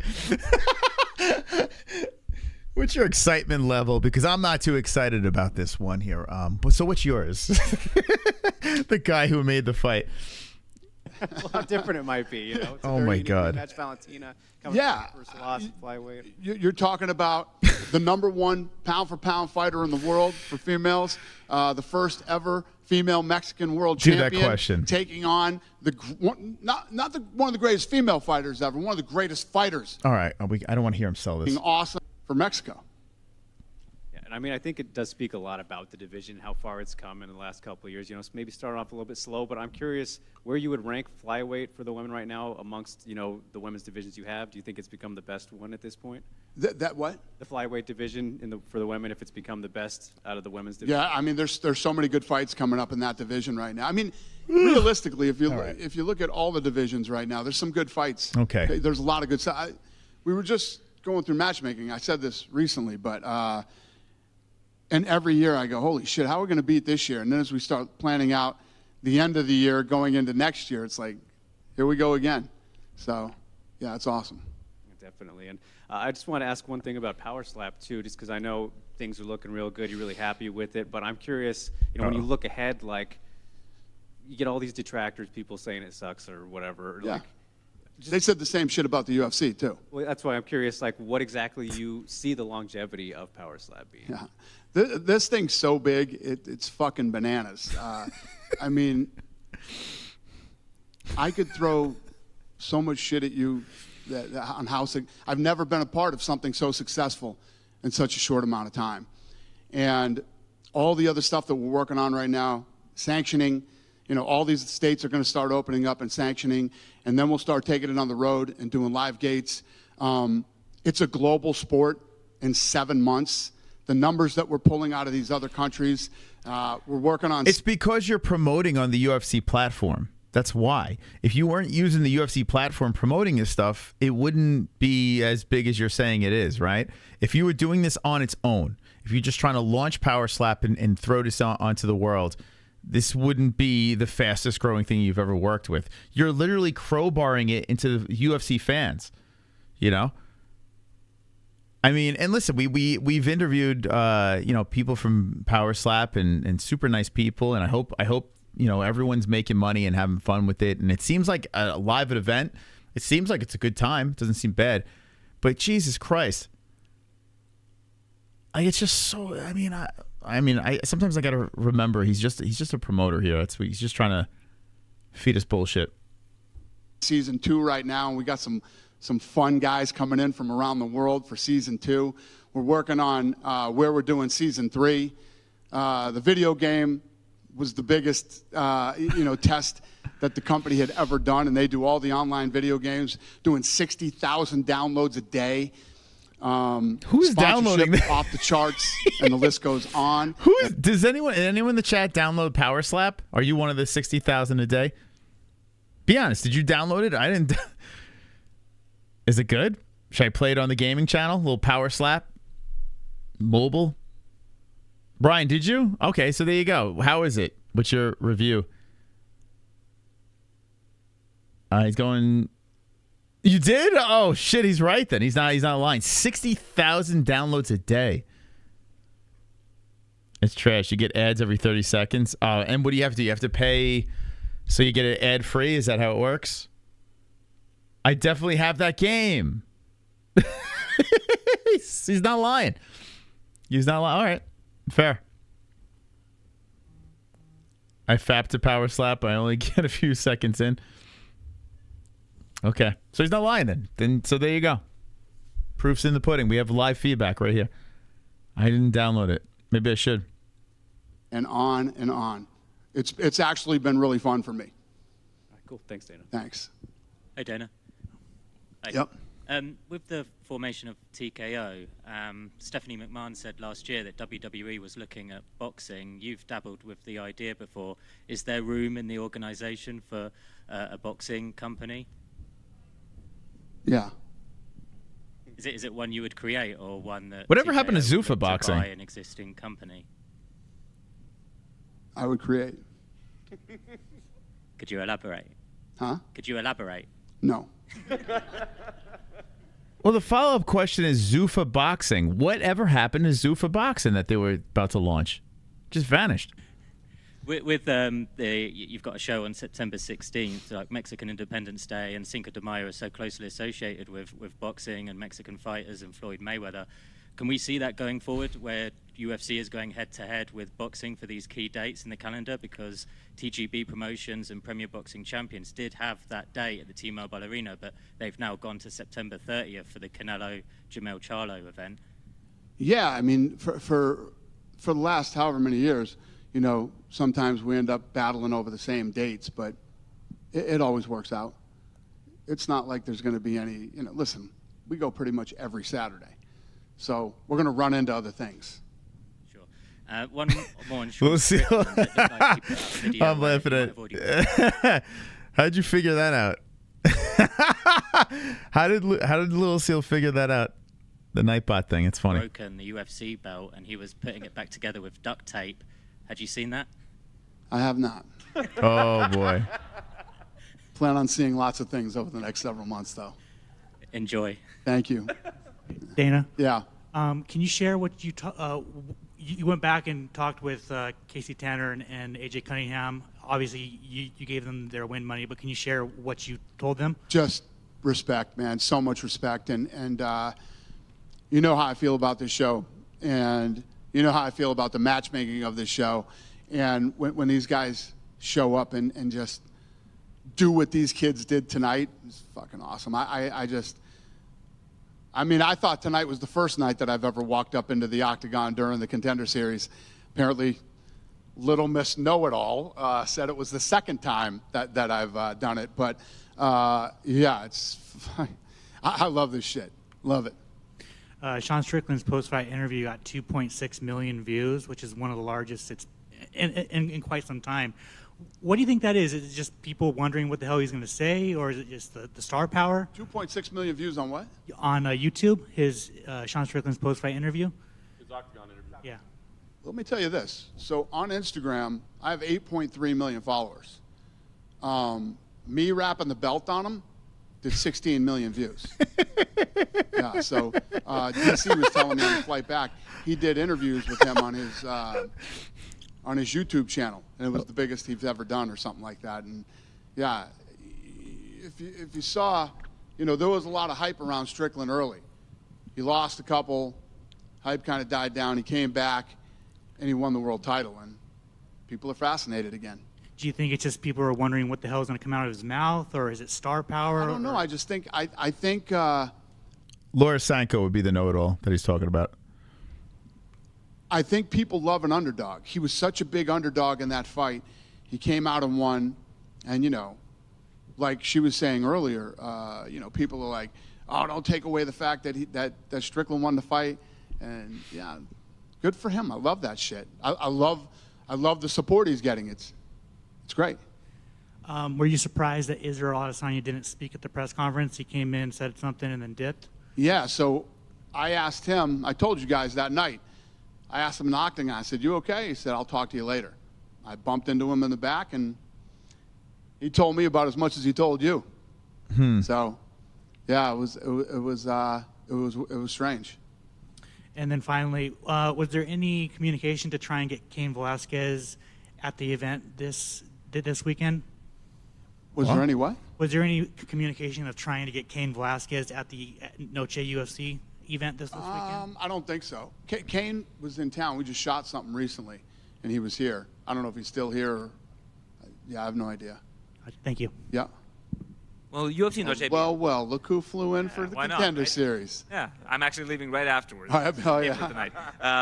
In terms of UFC Noche, is that going to be an annual event? Like, are you going to book the arena every year for that particular date? Well, the question is, do we continue to do that date? Do we do Cinco de Mayo? Do we bounce around? I don't know yet. This is our first one. We'll see how this year plays out as far as Mexico goes, and I don't know. We'll go from there. Have you heard anything in terms of people coming in for the event from Mexico? Have I heard that people? Like in terms of the numbers, is it going to be a massive amount of people that are coming in specifically for the event? I have no idea. I would assume that there are lots of Mexicans coming to the event on the, Yeah, I would imagine. I don't have a tally of how many are coming over to see the fight, though. You guys keep good metrics. And last one for you. You mentioned kickboxing and kickboxers coming over to do MMA because there's more money and more lucrative. Every time you come up with, doing boxing events, why not just go right into kickboxing? There seems to be much less of a barrier of entry here in North America. And we often see fans, when there's a lot of grappling involved in MMA, they kind of rip it and they want to see action fights and striking. And when you watch Glory Kickboxing, K1, the action is unreal. Why not delve into that area where there's, again, a bit less of a barrier of entry, less sanctions, etc.? It never worked. Never worked. For whatever reason, kickboxing never worked. So back in the 80s, when I was a kid, I was a huge boxing fan. And kickboxing used to be on ESPN. They used to call it the kick of the 80s. And then it was going to be the something of the 90s. And then we went into the 2000s. And, it never took off. Tell me the last time you saw a big kickboxing match, and there's been plenty of big fights with big kickboxers that's pulled big gates, and the world cared, and everybody wanted to tune in. It's never happened. He's not wrong. If you think about that, there have been amazing kickboxing fights, right? But the casual fan does not give a fuck. That's kind of crazy, right? Because if you think about some of these kickboxing fights that you'll watch, you'd be like, damn, like something goes on in One or Ryzen, whatever. That's a damn good fight. But for some reason, the casual audience does not give a fuck. That's interesting. Since the 80s. Yeah, just in the Netherlands, they have big events every Huh? big event every. In the Netherlands, they have Glory Collision. Seems to do really well, but I just feel like it has never really been properly promoted. Kickboxing's for cucks. Now, if that needs to be a shirt, kickboxing for cucks. Oh my god, dude, that'd be hilarious. Why can't we have a UFC president that talks like that? Hey Dana, why don't you think about going into kickboxing? Well, kickboxing's for cucks. Next question. How well though? Lots of guys tried to do it. Lots of people. It was on ESPN when ESPN was the biggest, fucking most powerful, sports network on cable, and it didn't have all the competition that it has now, and it just never worked. And yeah, I know it's like saying, when you say, oh, it did well in the Netherlands, it's like saying Muay Thai did great in Thailand. It's like, okay, but it doesn't translate to the rest of the world. It's interesting. That's it for me. All right. You guys done with me? Have a good night. You know why boxing is so popular is because, like, if you think about it, everyone can throw a punch, maybe not very good, but that's all you got to worry about, right? It's punches. So when you see these boxers, it's there's not much really to look at. All you know is one guy's going to punch the other guy's going to punch him back. It's pretty simple, right? And it works. And then the UFC is like pure fighting, right? Pure violence, pure mayhem. Whether it's on the ground or on the feet, different styles of martial arts going at each other. It's like the element of unknown. And then when you have kickboxing, it's like in between, kind of, but it leans towards boxing, but there's kicking. So I could see why it doesn't work. When you're thinking about trying to market something like that, you have one extreme with boxing, and then you have another extreme with MMA, and then you're kind of in the middle, but not quite. You're not like really in the middle with kickboxing, So you're kind of in limbo. So it does make sense. It does make sense why. Wow, it's kind of weird because there's been some very good kickboxing. And there's some fans out there, like in our community too, that love watching kickboxing fights, but it's just very tricky to market. It's interesting. Why Dana not trying to promote a kickboxing league? We just said.